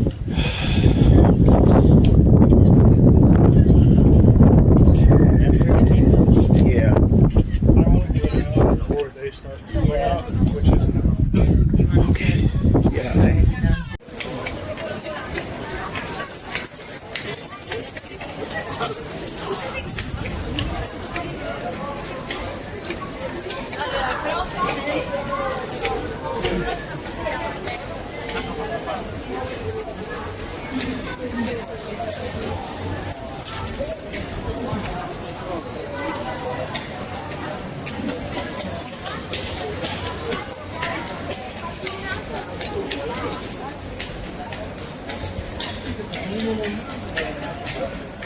Well, that horse was pretty slippery.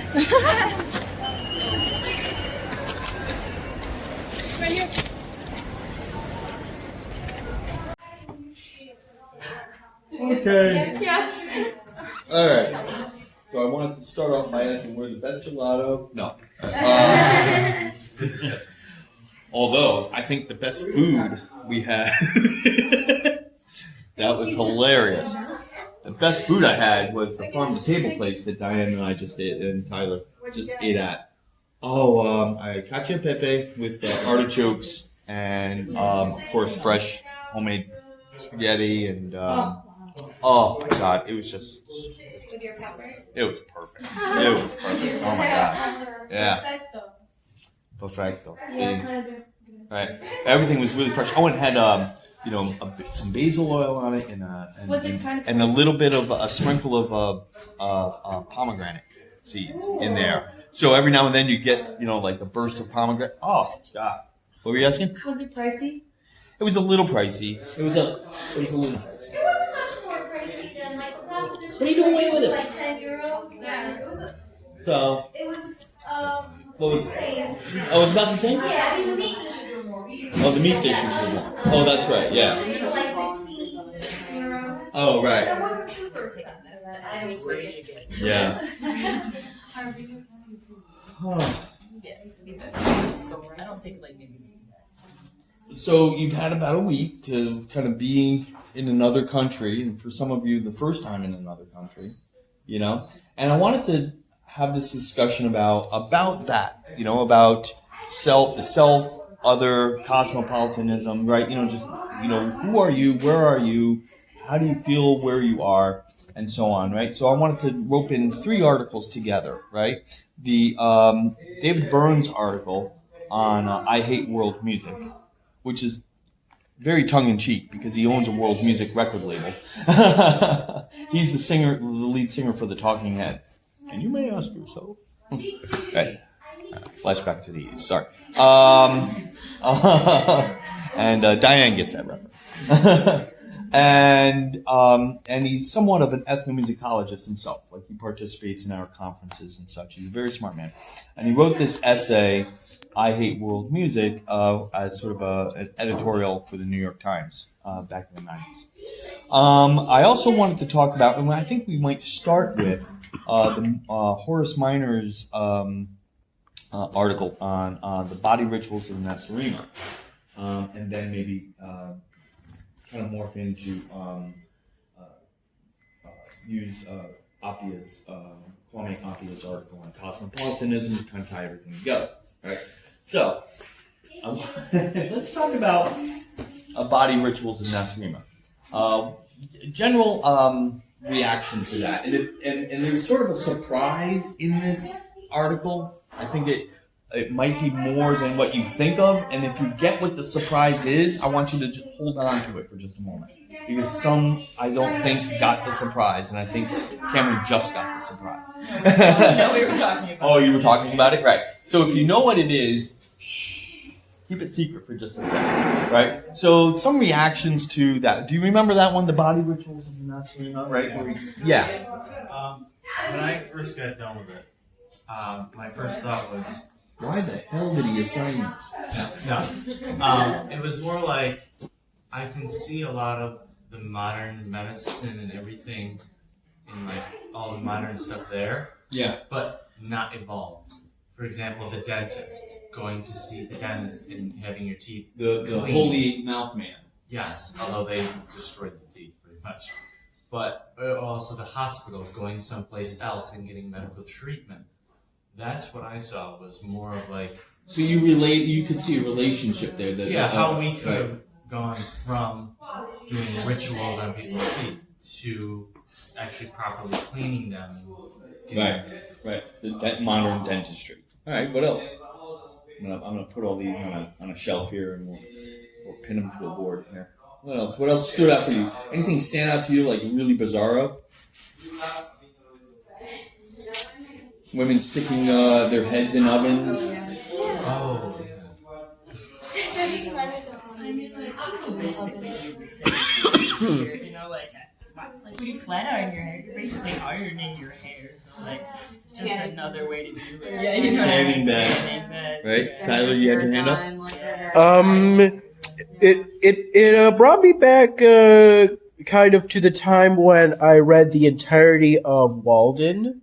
Does anyone know what that book is? Yes, It's an autobiography of the time Henry David Thoreau spent in the woods. He built some kind of cabin within the woods so he could live among nature, and I believe he did that for 2 years. Where I'm going with this is that pretty much it kind of has these themes of why people would have these rituals in a sort of way. These rituals are for cultural reasons. And within the Muslim world, pork is like how dog meat is to us. Right. It's not culturally appropriate within the culture. And in a similar sort of way, not many of us hunt, but I'm thinking you may find more people that hunt within Native American reservations, because those sort of activities are what Native Americans traditionally did in the past. So the rituals that he's describing in here kind of remind you of, very culture-specific rituals, right? And that was the point, right? Like, that he wanted to draw those out, right? These he talks about He talks about the charm box and where you And like the magical cabinet. the magical cabinet that has and there are things in the cabinet that may not work anymore, but they don't know, so they keep them in there anyway, just in case, right? All right. And the secret rituals, the private secret rituals in there that are taught to you, as a child, but never, and then after that, it's just a private ritual that you take care of yourself, as an adult. Like this person had, access to this and learned this, right? Yeah. So, Cameron, you notice some similarities, some to more modern, ritual or more modern practices, right? In dentistry, in the hospital, and everything, right? Yeah. Yeah.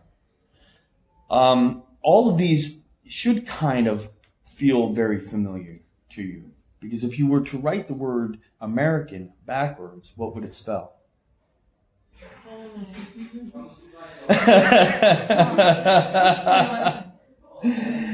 Perhaps it would spell Nasarima. So every single one of these, right, okay. The private ritual of the bathroom that you learn as a kid, potty training. He's talking about potty training, right? The magical chest. The magical chest in the bathroom, in the shrine, right? Yeah, is a bathroom, and the chest has like a mirror, and you open it up, and you have all your medicine. Right? You pay money to a holy medicine man, that's your doctor, who has a special script that only the herbalist can read, the pharmacist, who you then therefore pay more special gifts to, aka money. Right? Why did he? I feel so stupid. Right? No. This is the whole point, right? Sticking your head in the oven, right? In the 50s. Bring it down. Lo siento. Sorry. No, because. Sí. Alright, crap. Again, I get in trouble. Right, sticking your head in the oven. You remember this was written in the 50s, right? In the 50s, they had those big black circular, semi-spherical, hair dryers, right? And women would sit in a chair and put this thing over your head and stick your head in the oven. And that's what it is, right? You iron your hair, right? You straighten your hair, right? So on and so forth, right? So all of these rituals, which is the dentist and the like root canal. With the root canal, they're just getting their teeth clean, right? They take this metal, thing, straight, right? My favorite was when they were like, oh, their favorite holy man is Washington, spelled backwards. Right. And they were like, he crossed the Potomac. Right. Yep. So funny, right? Just little things in the hospital, he left the H out and wrote it backwards. Yeah. It was hospital, right? Yeah. So, yeah, that's okay. Why did he write this? Why did he write this? Ty, what do you think? Because historically, we have seen Western states, such as the states of Europe and the United States, viewed the cultures of Africa and Asia as, in a sort of, at the worst of times, in a sort of uncivilized, savage way, just simply because they were different. And exotic, and that's very much the point. In anthropology at the time, he was trying to get. Look, what are we doing here? We're looking at the world, and anyone that isn't us, we write about in this exotic way, as if they're bizarro, right? And really, they're just going about life just like we're going about life, right? Yeah. I also think that it has something to say about who's telling it, what they have to say about it, because there's a post and it's like, oh, like I just watched this movie where like the dad and like his wife gets murdered and so do his kids except for one, and then his son's kidnapped and this and that, and it's Finding Nemo. You know what I mean? Oh, right. You know, Right. So yeah, Right, so right, it just right. has a lot to say about like who is telling the story and like from what perspective. Because the same Right. story is completely different. You know Right, what I mean? right. We've seen the recut trailers for like Elf, but it looks like a horror movie. Right. And Yeah. so there was a course I took about Middle Eastern politics and just Middle Eastern or culture in general. And one of the biggest things that we learned was this term called Orientalism, and that's like Edward basically Said. Said, Yes.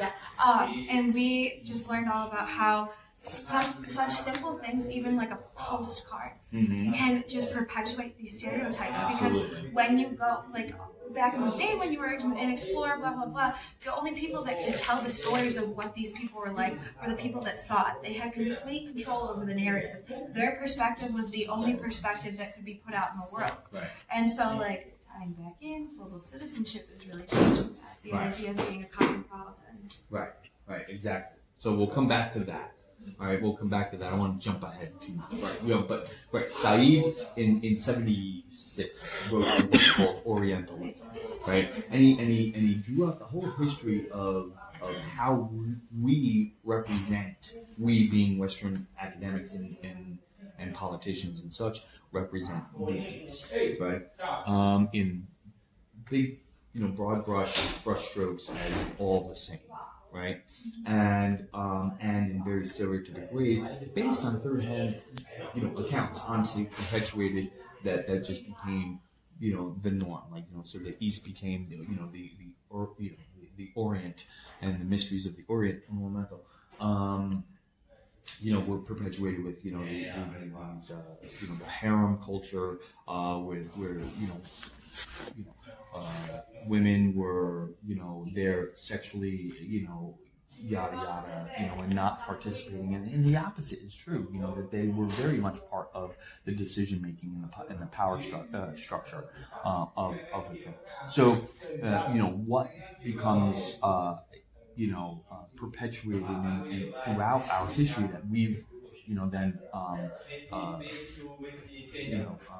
become assimilated to, acculturated in, is a myth, and at best a lie, at worst, and such. So, how we represent the other and how we represent ourselves, of course, we're always in, a more favorable light.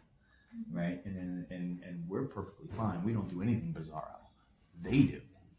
It's like judgment. Like you judge and you don't even know you're judging. And then you don't know you're doing things that right, we are. right, and then it becomes very systemic. After a while, right? And it becomes habitual. Pierre Bourdieu writes about this. This concept of habitus. Where sort of history becomes nature. Just because, it's been done that way for so long that it seems natural, and therefore it must be natural. It's not natural. Everything is socially constructed, right? Yeah. And when you realize that everything is socially constructed, you can then break down that structure. You realize that we also have, we have the power to construct it differently, and possibly in a more humane way, right? Someone told me, I think it was you were like saying that at the basis of everything is who you are. Like we all have like the same values. Oh, the same. Yeah. I was like all. Yeah, we all had this conversation about just like the different countries and stuff. How like we're all like fighting in like war and just all have different issues. But like it really kind of boils down like if you talk to someone without even really know anything about them, we all kind of have the same. We all have like the same values, like you're gonna fight for your family, you're gonna fight for your loved ones, like that's right. So. We all right. There's a basic humanity, and when we bring it back to an individual level, right, and actually see people, right, then we're reminded of that, and that's why excursions like this are very important. Yeah. Well, Cam and I, when we were at the Vatican, these like two older men were like, oh, like, you take our picture? And we were like, oh, yeah, for sure. And then you're like, oh, thank you. And then, like, somehow it came up that we were American. And they were like, oh, like, Iran. And then we were like, oh, really? And then they, you know, in their own way, kind of mentioned towards, like, war and, like, fighting and stuff like that. Yeah. But they were the nicest people. And they took course. pictures with each of us. And they were happy to see us. Yeah, they were like, We we told, love yeah, we you. told each other we loved each other. Yeah, we were like, we That's love beautiful. each other because it's not about, like, what Right. those guys are doing. Right. It has nothing Right. to do with us. But that's like the That's face of beautiful. like the That's country. beautiful. Yeah. Right. But that's Right. how you have to start ending it. Like, honestly, you have to, like, make those steps and being nice to those people on the streets because they have nothing to do with it. Right, right. They have about as much to do with it as you guys do. Right? Right. Alright, so let's move then from because we kind of said a few things to weave in a couple of the other articles. So moving from Horace Minor, a little surprise there. Surprise! To David Parker. I hate world music. What's up with him, man? Yeah. The problem with world music, it overgeneralizes its sort of range. It's too broad. The term world music is all music that isn't Western music. So it's Right. it's everything from, say, that hip hop you mentioned from Greece to all those Japanese different. gamelan, Finnish fiddle music, African drumming. It's not the Western music, so therefore it's big brush world music, right? Same thing that we were talking about momentarily. So he doesn't like that, right? Because it perpetuates the West versus rest. WVR, right? Rest. Mentality, right? This sort of, and it centralizes the Western ego, right? As quote unquote the norm, right? But it does more than that, right? It gets into a few other things, right? What else does it do? Discredits. Oh, yeah. It discredits. Explain. Like, it discredits, like, where. I'm trying to. Because I know I wrote it down, but it's like, it discredits, like, where everything came from because so many different sounds came together, came from different places around the world. It's just not giving credit where it's due. Right. Yeah, so. Right. And so Paul Simon had a great album, Rhythm of the Saints and the Gracelands, and he worked with South African musicians, to construct this very unique sound that was just fantastic, filtered through his, process and, songwriting. And, but he got in a little bit of trouble because there was apartheid going on and he kind of, went in there and, it's just another white man just coming in, taking what he needs and leaving, sort of thing. He didn't see it as that, he saw it as collaborating one musician to another, and so, but there's a larger, political things happening that, sometimes we need to be aware of. Yeah. And like, I don't know, it just like, it like, as you were saying, like it puts like the US or Western music, at like a higher standard, but like, I remember being 15 and we had a German exchange student came over and he played us German music and I literally for the first time realized that other countries have famous people and other countries have their own artists and music and I was like, this is fire, like this is so, like I don't know any of the words but like it's really good, but at the same time I was like, why did I never think about that before, like why have I never, because like that's but also don't ever necessarily put it on yourself, like recognize yourself and how you can fix that for yourself, but think about the fact that we heard Old Town Road at 6 a.m. here at 6 a.m. 6 a.m. in the airport. And let's be realistic, have you ever been at a train station and heard anything else from anywhere else in the entire world? Because it's also like we consume what's in front of us, basically. Right, you know? we do. And Diane and I were at, I don't know, where were we? Getting coffee or something last night. And, cannolis. And as we walked in, we heard Bruce Springsteen. That was cool. We were like, okay, cool. And then the very next, artist was some Italian, artists who That's very what I much noticed sounded on like here, Bruce on Springsteen. the radio, there was like intertwining Right. songs we do know and then songs. And then there were songs we knew, but like in Italian. So That's true, like the Smoke and everything. He like mixes the both. It's kind of cool. Right, yeah. But you're right. The Germans, they have good music. One of my favorite bands is Ojos de Brujo from Spain. I have no idea what the hell they're saying. But man, I will listen to it on repeat, non-stop, endlessly, ad nauseum, to everyone else around me. Yeah, Ty. Just to add to that, there was this music that I first heard from a video that was made using Go Animate of basically I believe it's Brian gets fired from the school, dad / grounded. It was this, I think it was a Spanish song, a Mexican song, in that sort of vein. I obviously couldn't understand the words, but it sounded great. Right. Yeah. So, one of Burns' problem with this world music, which comes out of a marketing campaign by Sony in the 80s, right? It's like, well, where do we put in the, when there used to be records, there used to be this thing called record. If you 2 doors down from the Irish pub actually is a real record shop. Go in and familiarize. But anyway, I'll stop being snarky. The records would exist in the store, and you have to put them somewhere so you can market them. So they came up with world music. This label, right? It didn't exist before that, right? And it was a way to, and it did work to now you can get music from these places, but also again it perpetuates this West versus West mentality. Well, what did I want to say? So what was one of Burns' other issues with it? The articles are blending together. Right. I was just about to look it up. I don't Right. Just wanted to And it's unfair for me to ask you such details because you read them like whenever ago, right?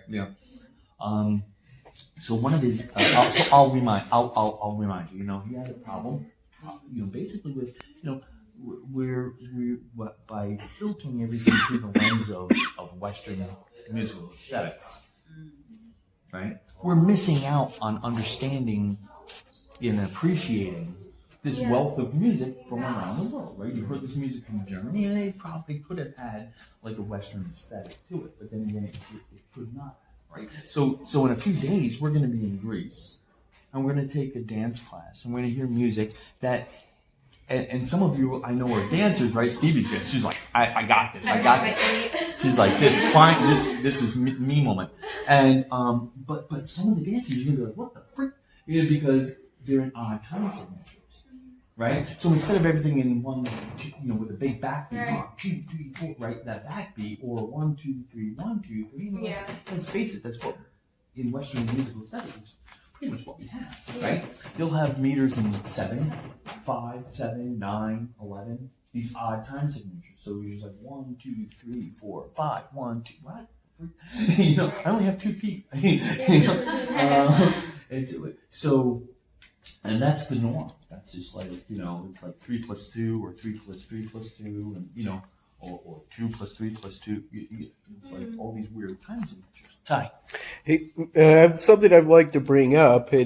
During my time at Brockport, I took an African dance class pretty much because I figured that it would be fun. So I should have at least some experience with odd time, right? Or as I should say, non-Western time, right? Yep, and that's in a cycle of 12 beats with a. Also, right. I had another thought. Yeah. I'm thinking if that instead of saying something like Mexican or Spanish music, is Hispanic music more appropriate? Or is that an overgeneralization? It's always more appropriate to be more specific, because mariachi music is different from bolero, it's different from, son jarocho is different from, right? And, you can get more and more specific, right? These are all genres of music in Central and South America, right? Cumbia is far different from son horecho or or jorapo or something along those lines. So but for us from a Western perspective, it's right. It's all big brush Mexican music, and this is part of what David Byrne's art does. And when you can get to the person, when you can get to that level, right, of understanding and appreciation, now you're breaking down the stereotypes and dealing with a more microcosmic level. Right, and you have a greater appreciation, and the music system that we have right now, is a big barrier to that, right? Right. What did you think? And this is just fun. What did you think of his analogy with fast food? I don't remember it. You don't remember it? Yeah. Wasn't it something along the lines of like Western music is like the fast food version of like music in general? Pretty much. It's where you walk in. Yeah, it's burgers. You walk into McDonald's, you know exactly what you're gonna get, whether it's here or that, right? And it's prepared quickly, it consistently, and lacks nutrition. Right? Just like some popular music is exactly what you're gonna get, right? These in the 80s it was like, intro, verse, chorus, obligatory guitar solo, verse, chorus till fade, get your letters out, there you go. It's like the formula. Right. These days it's rap, and then you have some guest stars come in and and say his name a few times, right? Yeah. So it becomes very formulaic. You know what you're gonna get because it sells. It's easy and it's not very nutritious, right? It's kind of artificial. It's kind of artificial. Let's face it.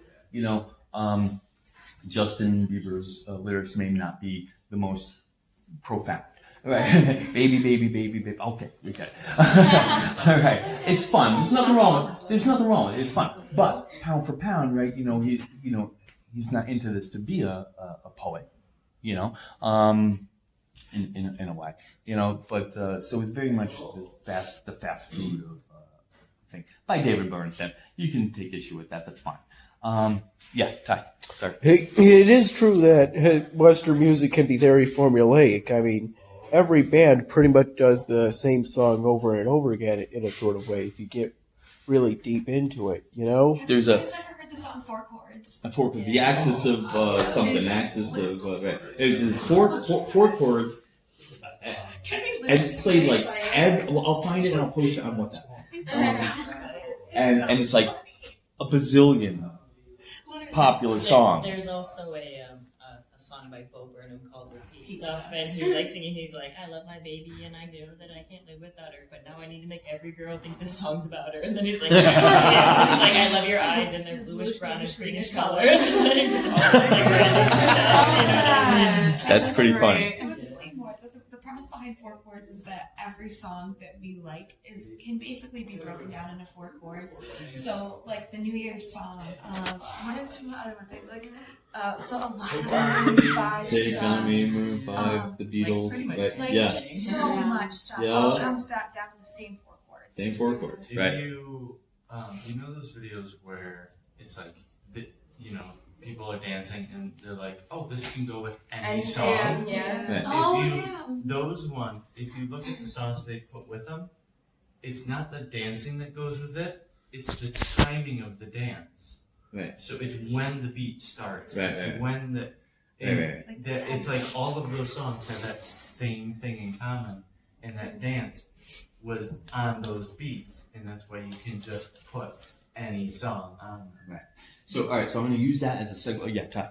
Are you saying that for every song we like, its chorus will be played exactly 4 times? No.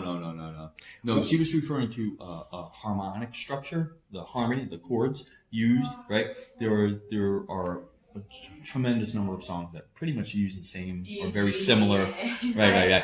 Very similar chord structure, right? So but you manipulate it special ways, and then it doesn't, has a little bit of a twist to it, But yeah, there's a similarity in structure, right? So because you know what, that it works and it sells, and you can mess with it. What am I supposed to be looking for to see if the? I'll post something online for everybody to check out. You'll have fun with it. Yeah, it's we get the what's chat. Oh, nope, we just got it. Okay. So,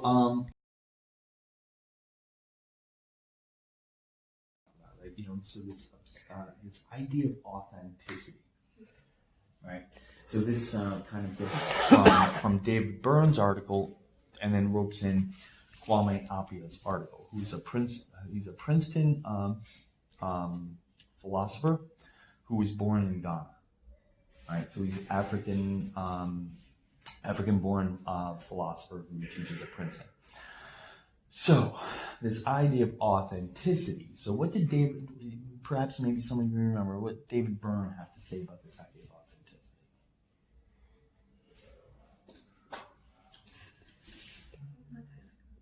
Ty. Am I on the right track if I say that? And what if I say that a culture is supposed to, that an ideal culture is supposed to generally benefit the entirety of mankind in some way? Am I on the right track, or am I thinking of the wrong article? Are the articles blending in my mind? I think, they're probably blending, but I think maybe you're jumping into Apia's argument a little bit. But I want to, the word ideal in that was a little, that was a red flag word for me, because what's an ideal culture, right? Right. But so let's just hold on to that one for a second. But okay, go ahead. I remember a little bit about it now. We expect authenticity to also be based on stereotypes a lot of the times. Like when we think of authentic mariachi bands, we all have a script for what we think that should look like. Right. And where does that script come from? Just like what we were taught, the stereotypes. Right. TV shows, right? TV shows. Right. That TV shows and movies and everything that depict them in the simplest form possible. And oftentimes not in a very positive light. Yeah, it's literally just the fast food of it. Whatever people, because Americans, it's so true. We don't like things that last a while. We want to know the short, like the quick, and just get it, and then we'll go. And that's what's that? McDonaldization. Right, the McDonaldization of everything. Right. Predictable. Right. So we are attracted to this idea of authenticity, right? But this authenticity is very much based on stereotypes. Right, so we have this very conflicted kind of relationship with this idea of authenticity, right?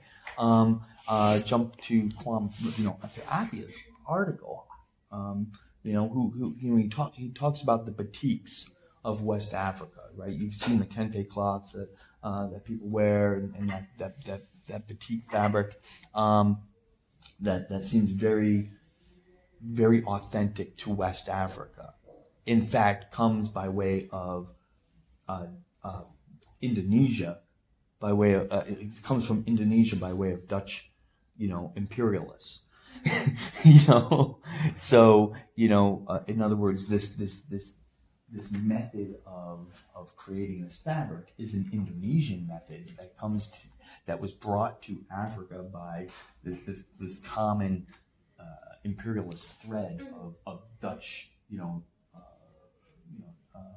Dutch colonists and everything that then brings it to Africa, but then African people in West Africa made it their own, and said, oh well, that's cool, but we want these colors and and these figures, not those things, and then we think, oh well, that's authentically African. No, indeed it's not. I mean, it becomes that, right? It puts our understanding of them in a box. Like earlier, we were walking to a tattoo shop, and we walked past this like American diner, and oh my gosh, I have to send the photo too. And it was literally just like 50s themed, huge, like big fat hamburgers and hamburger milkshakes, like that sort of thing. And it's like instantly, I saw this like it's not like like the 50s. Like there was a Marilyn Monroe thing in there. Right. And I was like, that's just not what it Right. looks like. Although Today. I'll be honest, that picture of you with the hat was very, very 50-ish. Selling hot dogs. Right. It's like the equivalent of understanding Mexico purely through mariachi dance, Right. understanding all that stuff through, Right. like if, Or Italians through gangster movies. exactly, Right. Like it's just it's the Right. Have you seen so- one gangster? Maybe. Right. You know. Right. He ends. Appia ends his ridiculously small print. I apologize for that. I didn't realize. This comes from a book. His book is called Cosmopolitanism, and I highly recommend it, along with Edward Said's book, Orientalism. And he ends this with this idea that he says cultures are made of continuities and change, and the identity of a society can survive through these changes. Societies without change aren't authentic; they're just dead. Right? You know, diversity. Right. Societies without that are without that change and are dead. They're not authentic. They're dead. So he makes a case for contamination. Right? He makes a case for diversity. Right? An ecosystem is healthiest when it's the most diverse. When it's at its most diverse. Right? When crops are the soil is richest when it's when it changes up, right? And when it's most diverse, right?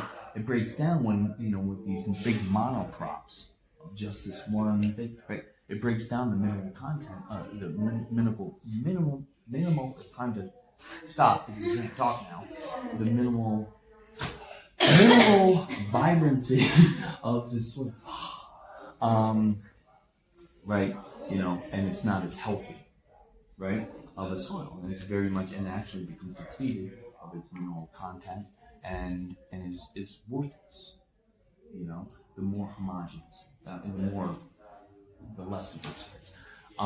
Right. So Appia makes this case for cosmopolitanism is not, you think of it as this homogenization, this McDonaldization.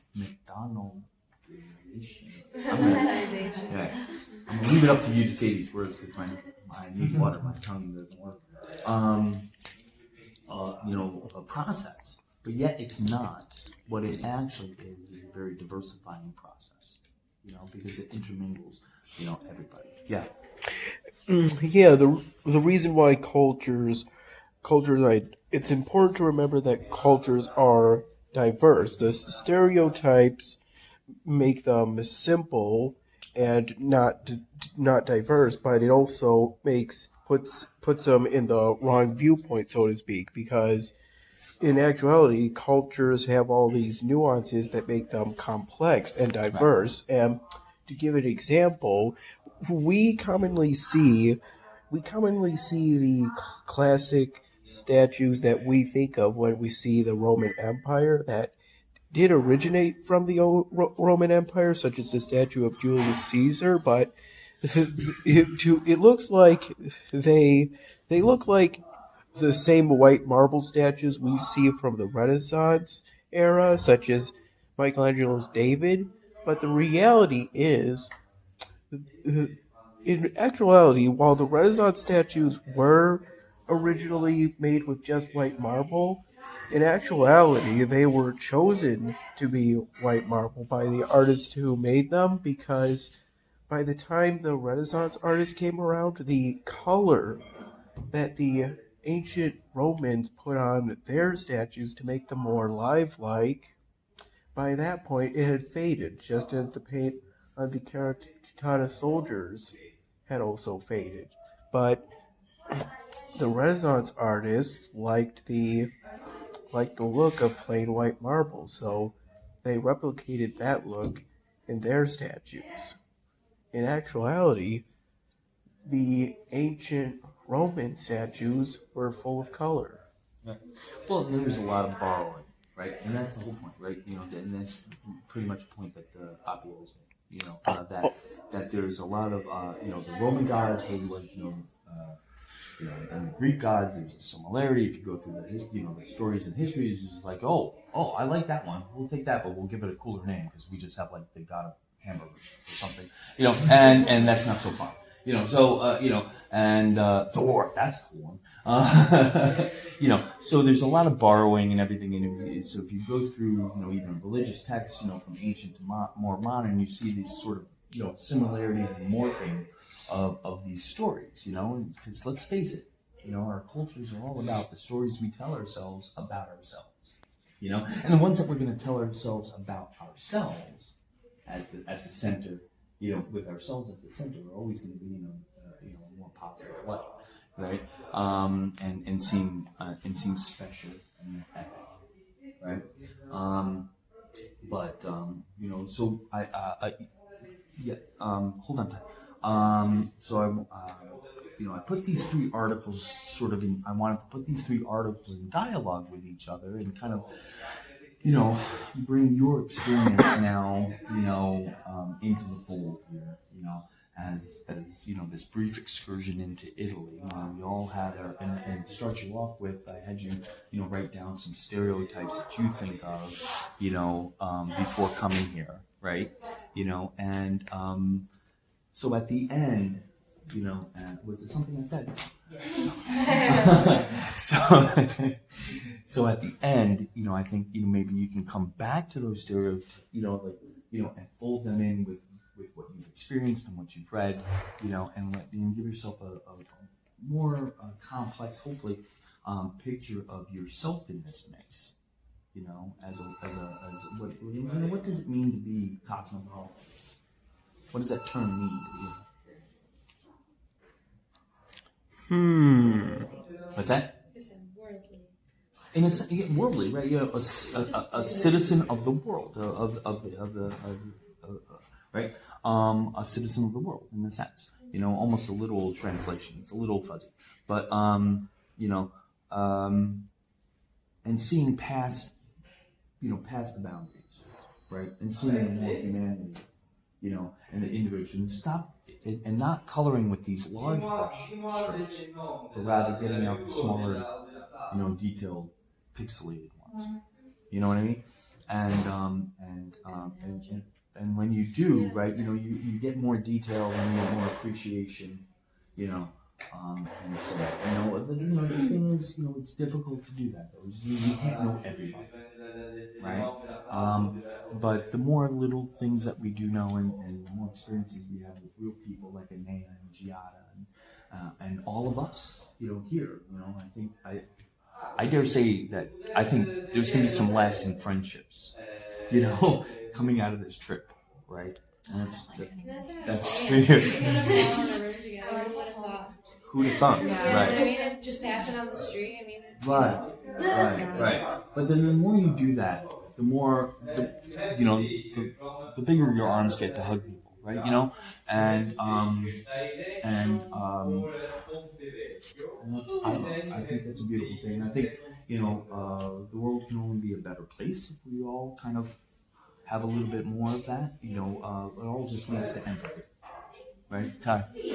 Yeah, that sort of goes in line with what I said, what it means to be a global citizen, that it is essential to try and benefit the world to make it a better place for everyone. I apologize for saying ideal earlier. Is essential better or beneficial? What's a better word? Beneficial. It's a loaded word, right? What's ideal? What's ideal to one person is complicated for another person, right? That's true. It's just a word that, I would, adjectives like that are tricky, right? There's nothing wrong with it, and I think, the sentiment behind it is I absolutely agree with. It's just just that. You always have to like pause and step back and say, well, what do you mean by ideal? What's ideal? And that's when you start confronting differences in values, right? But then that's a good thing, perhaps. Yeah. I'm just gonna share where you said empathy just now is kind of like the key to everything. Together. Right. I definitely agree with that, but I heard the interesting new like definition of empathy. They just kind of like changed the way I saw it. It was like empathy isn't like seeing yourself like in others or like you typically like put yourself in their shoes, but it's seeing others as a part of you. Isn't that beautiful? Isn't that beautiful? Right. And that's just I just heard that recently. I always like think of it as like, oh, I sympathize with them because like, oh, I can imagine being where you are and suffering, but like their suffering is actually it's yours. Well, there's a difference between, and I talked about this in another class. Yeah. There's a difference between sympathy and empathy, right? In sympathy, there's still sort of a gulf between you and the other, right? In empathy, you're seeing the other in you in the other, right? That gulf is bridged, right? And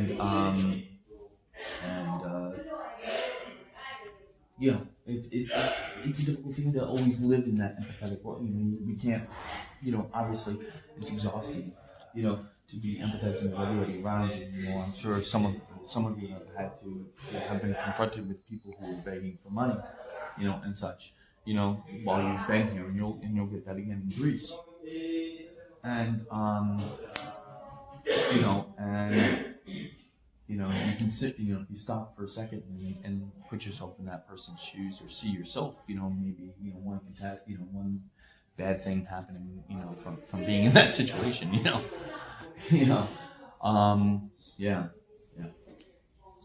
But, it's a defense mechanism. You can't live in that space, that headspace constantly, but we can live in it a little bit more often, perhaps, than we typically, right? Right. I want to check on the time, and we're pretty much right where I want it. You want to lead us out? Yeah. How come we can't live in that headspace all the time? I mean, because it's fatiguing, right? It's emotionally exhausting, right? I agree. Right. Oh yeah. It is. It's emotionally exhausting, and there's you have to take care of yourself first. What's the first thing they tell you when you're on an airplane? If something bad happens, put the mask on yourself before you put it on your neighbor. You're useless right? if you can't help yourself first. Exactly. You can't help anybody else. You can't help anybody else if you're not. Just talking about this. You can't pour from an empty cup. Right. Exactly. Exactly. Right. So as much as I think, my position as a college professor is, I'm Dionysius. I agree with you. I'm not Apollo. You nailed me. Well, absolutely. I'm all about, learning from the experience. And the word professor, comes from to profess, and typically, notice I got us in a circle the other day, and here we're kind of in a circle, right? The classroom with the chairs and the straight lines and everything, where the professor stands up, I'm going to tell you things that you need to know, and you're going to regurgitate them at the test and then forget about them for life. Because that's exactly what's going to happen, right? And screw that. I'd rather take you on an adventure, right? Give you some things to think about, and leave you to be on your own to let it sink in and figure out your own way there, right? It'll bring you to a place. Right. And then here you get to experience what you want and then take it in. Right. How you want to. Yeah. Right. Or how you're able to. Right. And the thing is, because I can lead you to a place of empathy, I can emphasize this, I can show you this and everything, but it's your willingness. It's your willingness. You're only going to learn if you damn well want to learn, and you're only going to empathize if you damn well are open.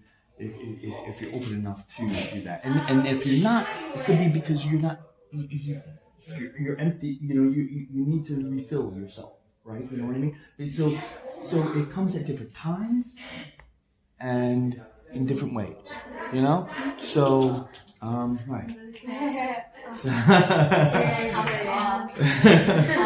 Oh my god, saying.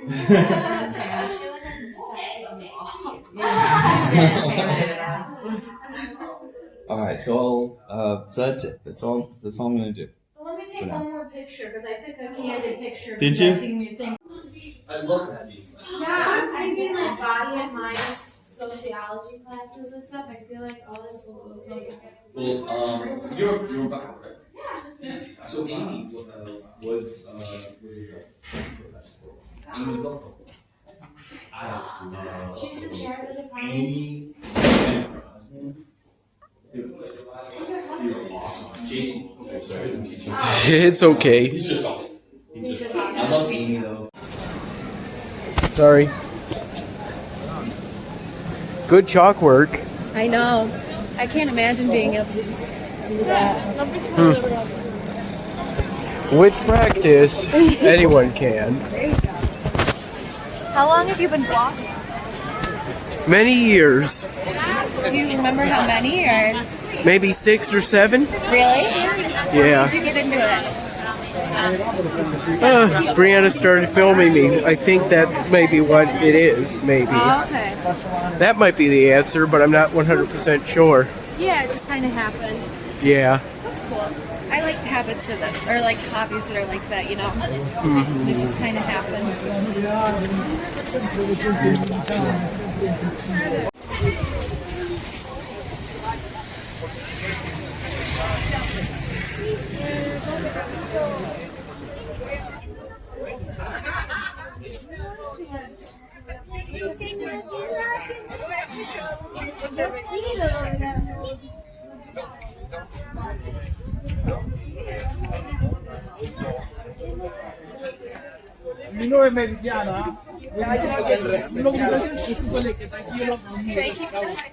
Sure.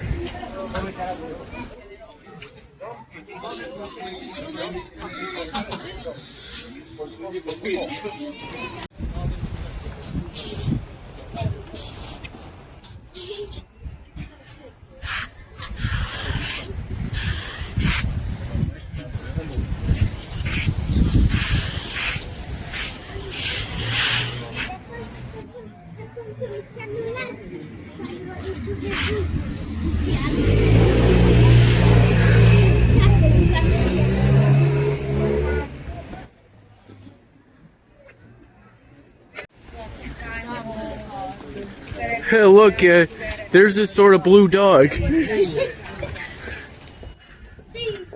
That probably doesn't count toward the good boy tally. No, I only count the real dogs, unfortunately.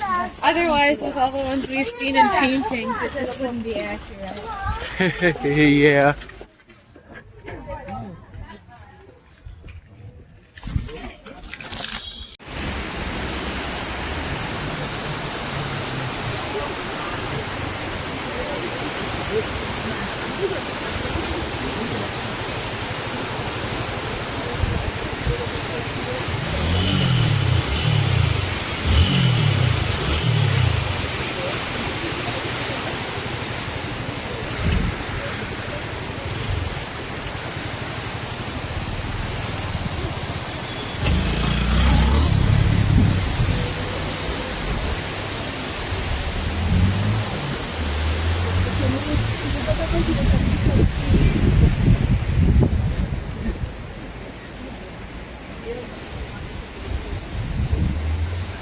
Oh, I think we were on the other side at one point during this trip. We're over there. Yeah. It's cool that we get to see it. Sorry, Susie.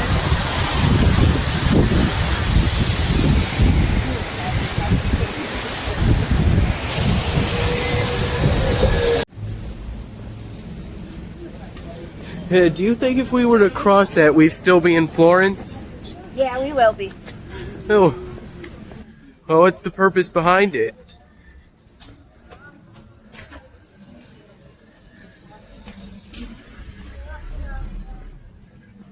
I don't know. maybe at some point it was a big gate, maybe. During the medieval times? I don't know, it could be. Maybe it was an aqueduct, one of the things that took water Huh. from places to places. Hmm. It does look like a big wall though, doesn't it? In a way. Now that's pretty creative.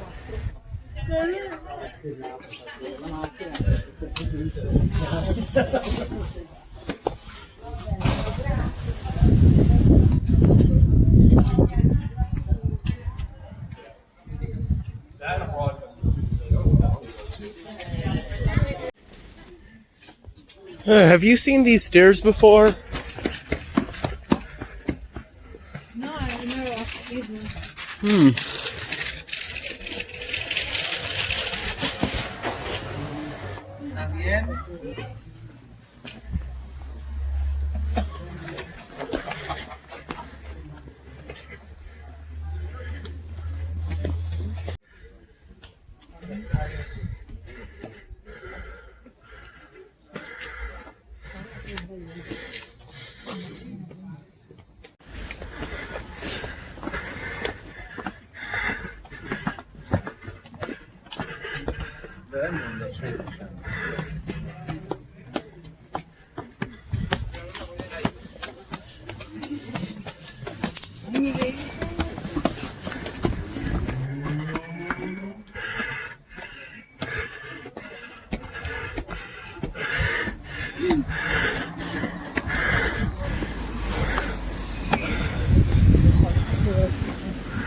Il bottoncino li hanno messi, eh?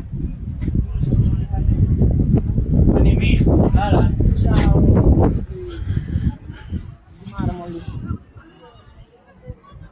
Ragazzi! Oh, se mi Angelo piange, eh?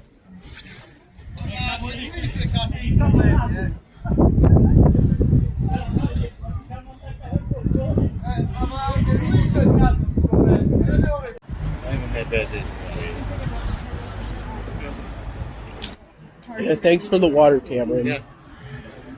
I did quite a bit of walking to get here. But I thought we were going to see the original David at the Galleria.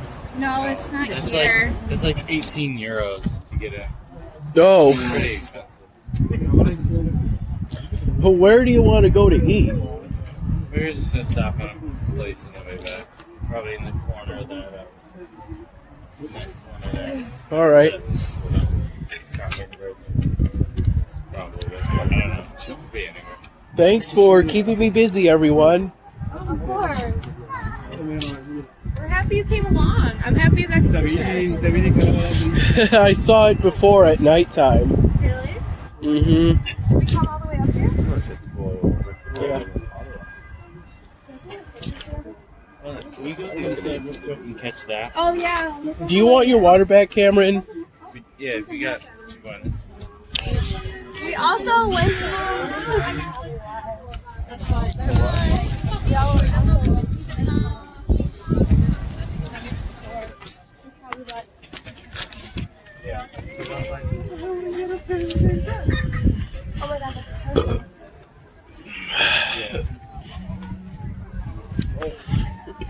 Marina's yeah.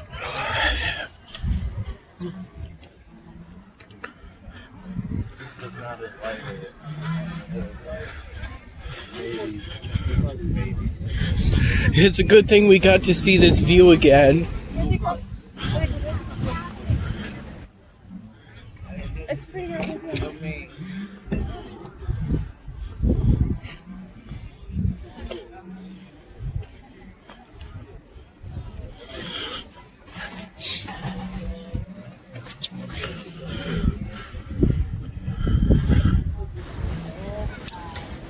Oh, this is a nice sunset.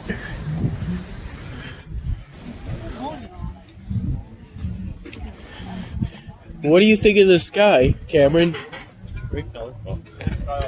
Yeah. You just sit there. If there's spot, I don't think there will be.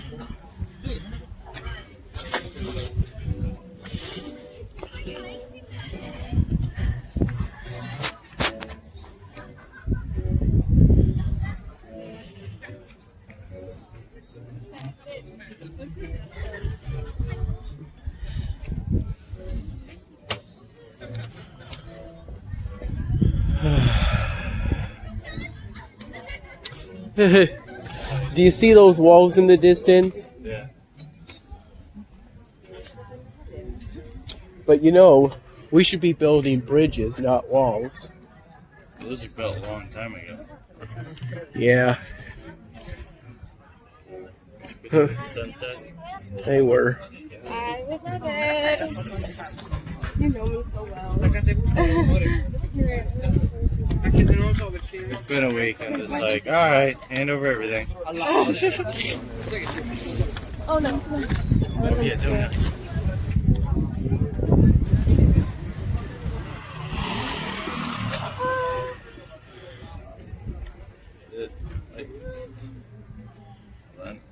Hold on. I'm trying.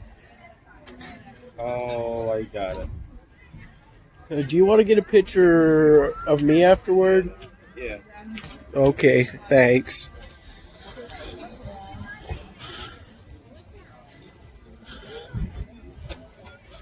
When it takes it with the flash, it also takes it without the flash, right? Well, I meant like, is it a live photo? Oh, I love Yes.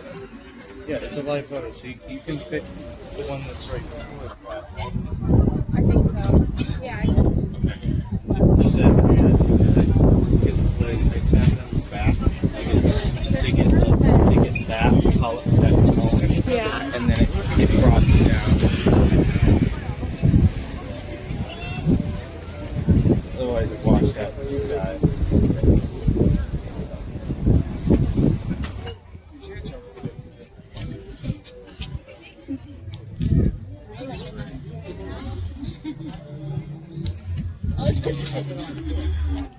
Should I look out? You want to? Yeah, I was gonna say you gotta look at the direction, otherwise there's no fade. More to your right. Yes. Up? Yes. Yes. He said yes. I want to see them.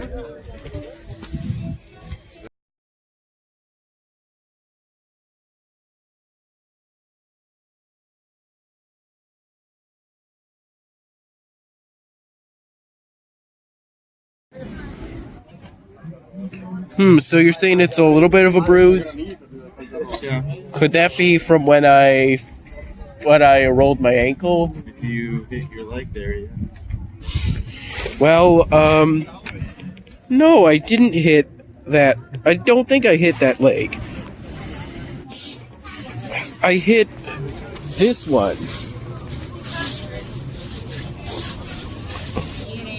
This is the one I hit.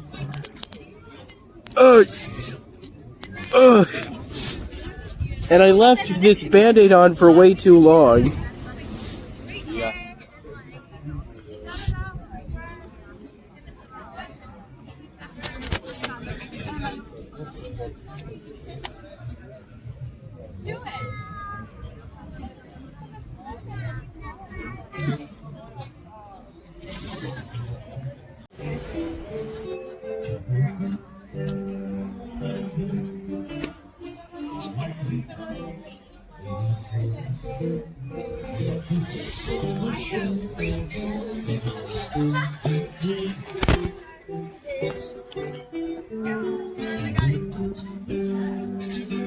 Like about to be engaged twice, guys.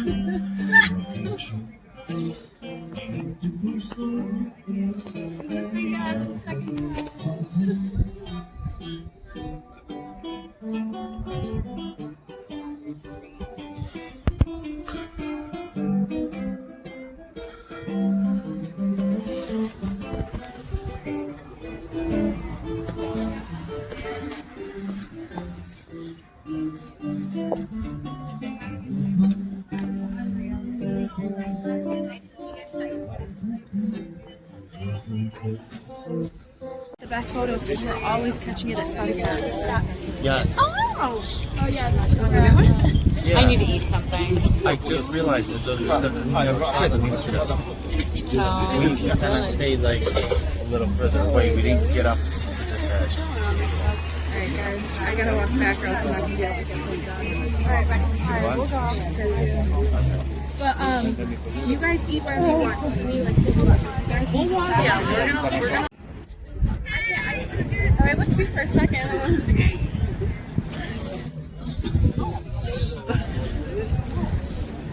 Oh, also, Cam, let me give this back to you.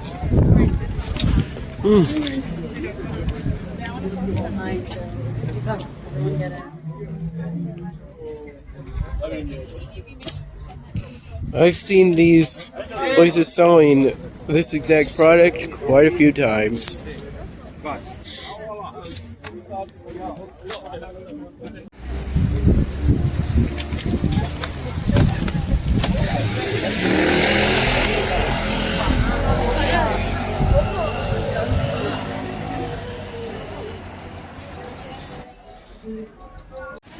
I have 3 talents in life.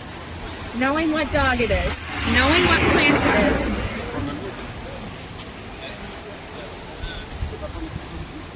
Well, what plant is that? What plant is that? That's a trachea. Trachea. Thanks. Alright, ready? Yeah.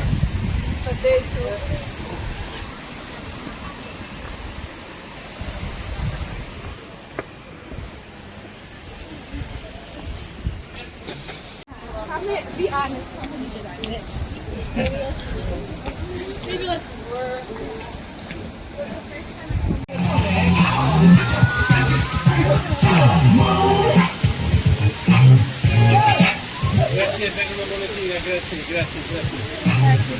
Thank you very much. Thank you very much, and no babysitter. Please take it home. Yeah, I'm working. It's a little bit different. Maybe you are children.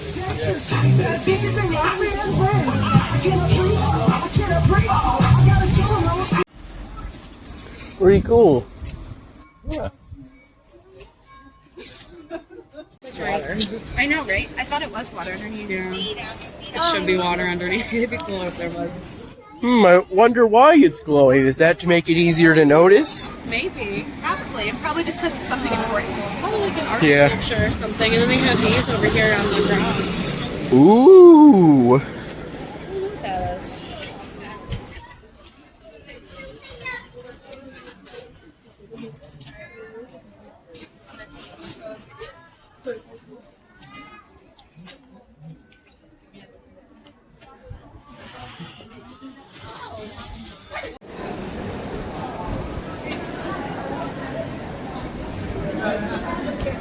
Last one, but the 4 up from that. Which one? Homemade pasta. The last 4, but not the last one. So the 4 up from the last one. I'm looking Yeah, at all those look really good. It's either the first one of that, or the second, or the last one.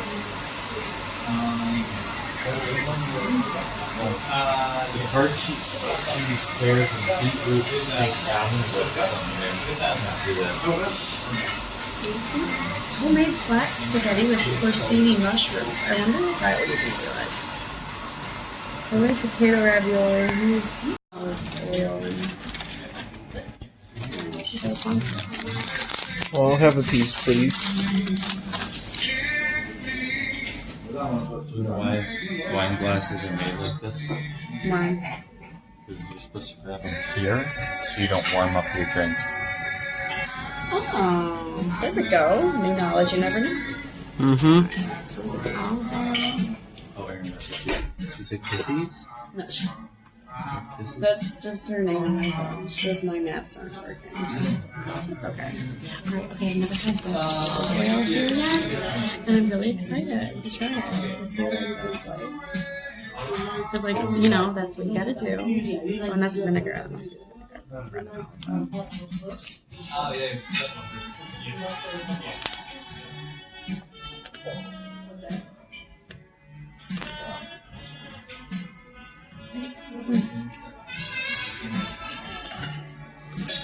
You're so spoiled on this trip.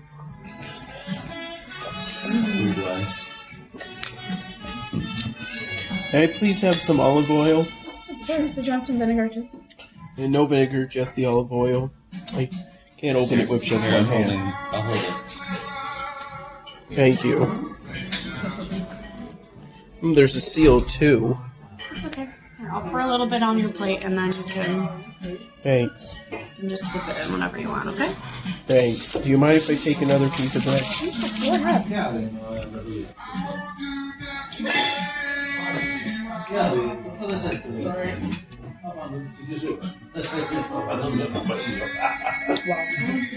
Sì, perché sono venuto alle 10, capito?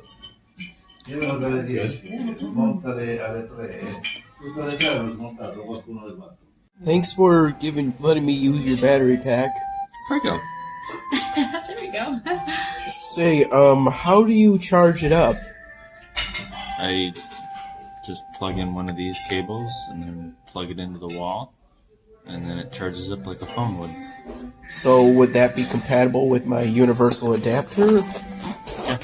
I had the charging cable back in my bag. And here's my universal adapter. Yeah, it's just a USB that charges up. Just like your phone. EU? Yep. I think this is the US.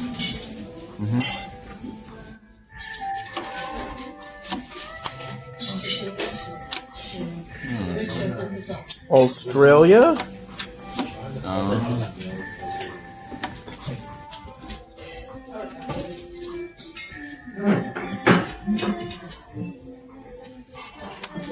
And finally the UK. Got everything you need. Yep.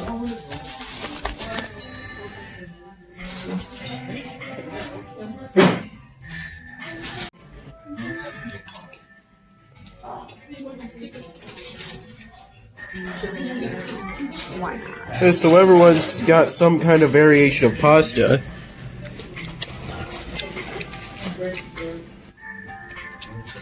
This dish was recommended by one of the chefs, I'm thinking. Yeah. One of the servers. Yeah, he's a chef. He's a chef here. One of the servers. Tastes pretty good.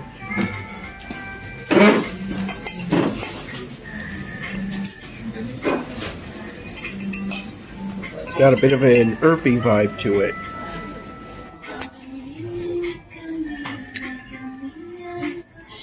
That's probably due to the truffle.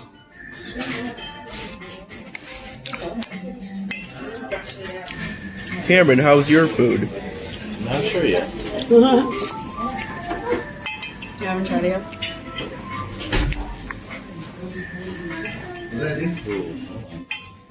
I'm liking the cheese. It's nice and hot. You like it, Tyler? Yeah. And the cheese sauce is good too. It looks really good. It is good. How was yours? What'd you got? Ravioli filled with sheep cheese, like a beetroot cream sauce. Oh wow. This is good.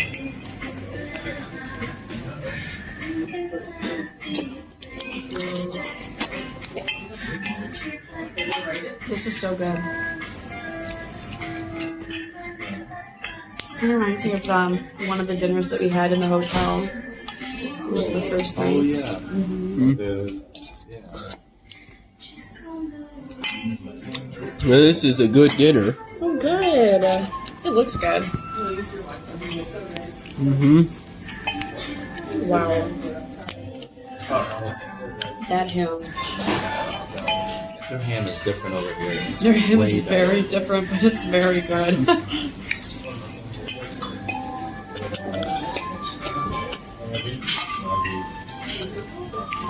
Wow.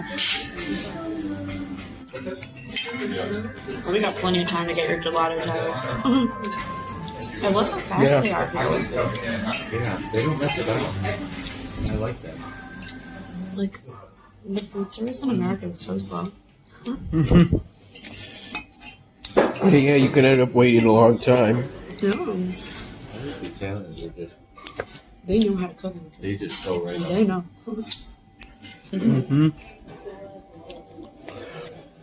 Can you please pour me some more still water? Yeah, of course. Thank you. You're welcome.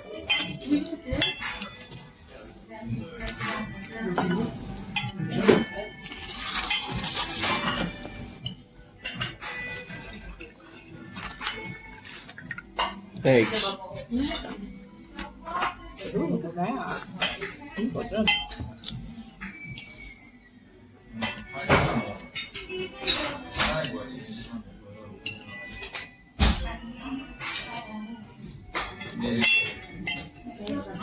Like, their portion sizes are so much better than, like, it's the perfect amount.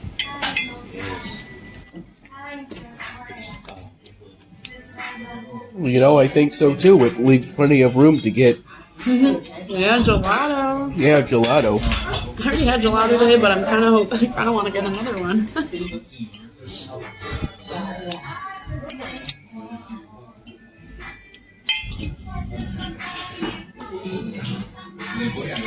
We'll have to see what shop we encounter next. Yeah. Well. There's gelato. Oh, there's gelato everywhere you turn. Yeah, right. Erin and I were joking about it. We were like, when we're looking for it, we can't find it, but when we're not looking for it, it's everywhere.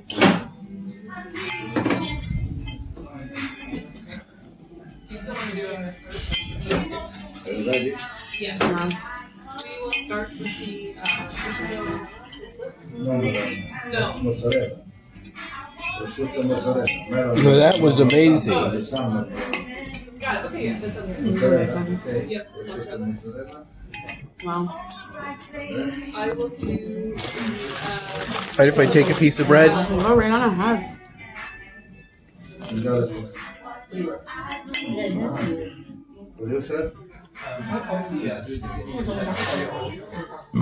Excuse me. Spaghetti aglioli. Just. This place is so good. What? This place is so good. It's too bad we won't be able to come here again. Hey, if you're ever in Florence. Yeah. We'll go to Italy again someday. Together? I hope so. This group is really, this is a good group we got. Yep. We gotta get the two Camerons and Tyler all back together. And Tony. The boys and Tony. Featuring Linnea.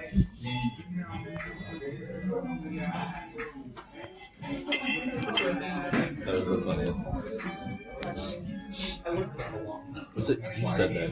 I was the one who said that. The boys and Tony featuring Johnny. That's so funny. He's like, he's really... Oh, he was right at the discussion. The hotel people were like, nope, not here. I'm glad I got this bracelet back. Yeah, right? I lost it for a period of time. Oh. Oh dear.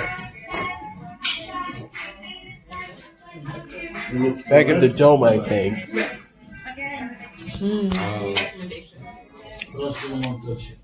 Yeah.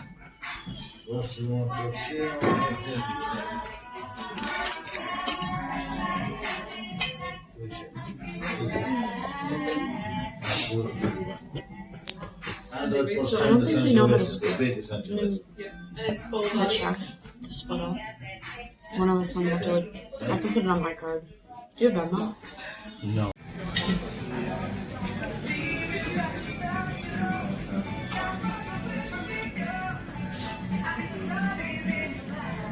Thanks for the recommendation. You like? Yeah, I liked it a lot. This is the truffle, the It was best. very good. It looked really This good. is the best This ravioli. was excellent. This was amazing. Everything. Pappardelle with wild boar, it's better. This is the number one. Yeah, it Second, looks so good. pappardelle wild boar. All the rest, 3, 4. Everything was just so good. The kitchen is good here. But when I show something, I show the ravioli with the truffle. It's very, very good.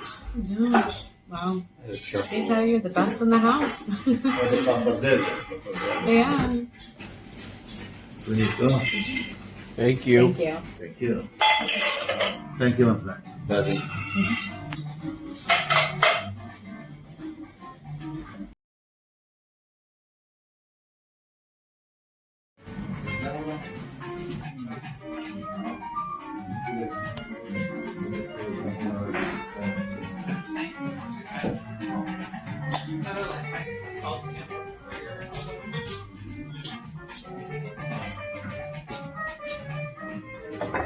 Thank you very much.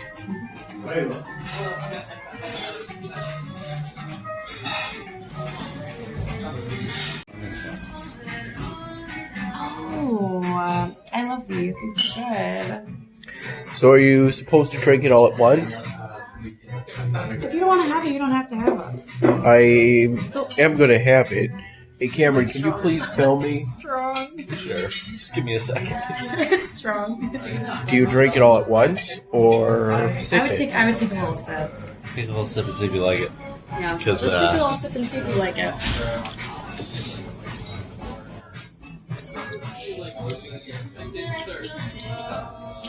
Pretty strong. Yeah, you don't have to have it. Yeah, you It can. was offered. Yeah. Does anyone else want it? Nope. You want it? I'll take it. All right, it's yours. Yeah, that was pretty strong. Did you want some water? Yes, please. You'll feel better. That was very kind of whoever gave it to us. Yeah, the server was really nice. Yeah. Thanks. A good thing I didn't slam that. Yeah. Mm-hmm. You said that contains alcohol. What beverage is it exactly? It's he said limoncello. Limoncello alcohol. Thanks, Cameron. Yep. Right. So, how do you like give a tip? What flavors you got? Let's see. I got the Japanese citrus flavor. I got the almonds, walnuts, and all other kinds of nuts flavor. I got the hazelnut chocolate flavor. It came with this. I got it so that it would come with this cheesecake macaron. And I got I think it's the blueberry cheesecake flavor. This is a signature. You can get 3 or 4 flavors. With whipped cream on top. We gotta go to the hotel now. We got 10 minutes. Okay. This is the fanciest gelato place by far. Oh, awesome. That gelato I got only cost me €7.40. Cameron got his battery pack back. But I'm very glad that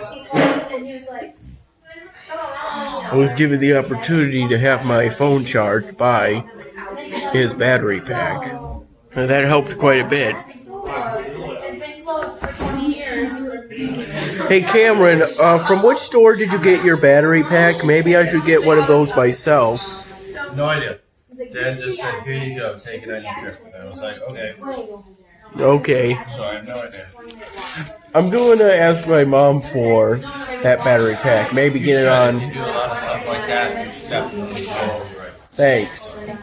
Either on Amazon or eBay. That was funny. Oh yeah,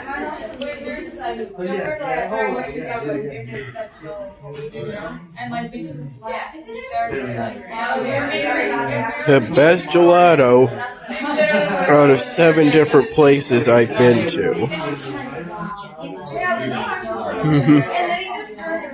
It's gonna be hard to beat this one. That's for sure.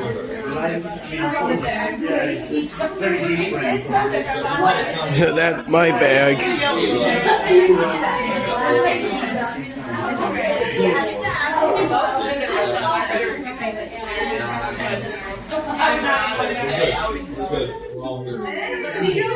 Thanks for your idea to flatten that.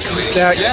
I think that's that way you get to read it and keep it, and it's preserved almost, you know. Yeah. Yeah. That really lifted quite a difficulty off of me. Right. I think trying to keep it in that shape for the rest of the trip, it would have been a source of stress, I think. Yeah. Sure would have been. Right. It was a bit of a source of stress just getting it in that shape from here. Yeah, right. So we got a whole nother week. You know, it's crazy, right? Yeah. Right. So good.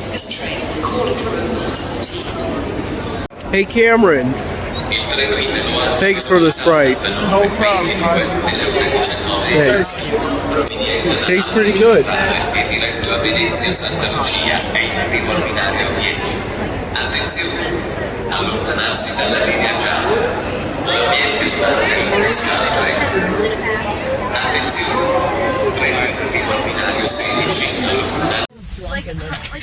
Oh, we're back on the train. Sure. It took a while to arrive, but I'm glad it's here. Aren't you? Me too. Yeah.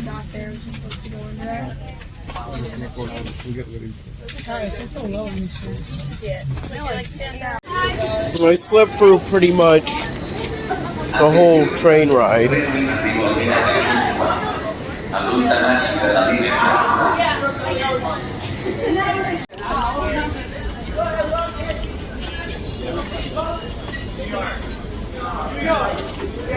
So what do you know about the subway in Rome? Now there are 3 subways, line A, B, and C, and the line C is the most recent one, and they're still digging. You know, the problem in Rome is that as soon as they start to dig to have a new station, they find some ruins and monuments of the empire. So it takes a long time to have a new stop and to have new stations because of that.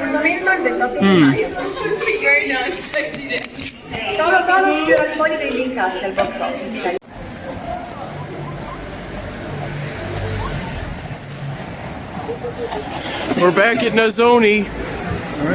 We're back at Nazzoni. Yeah.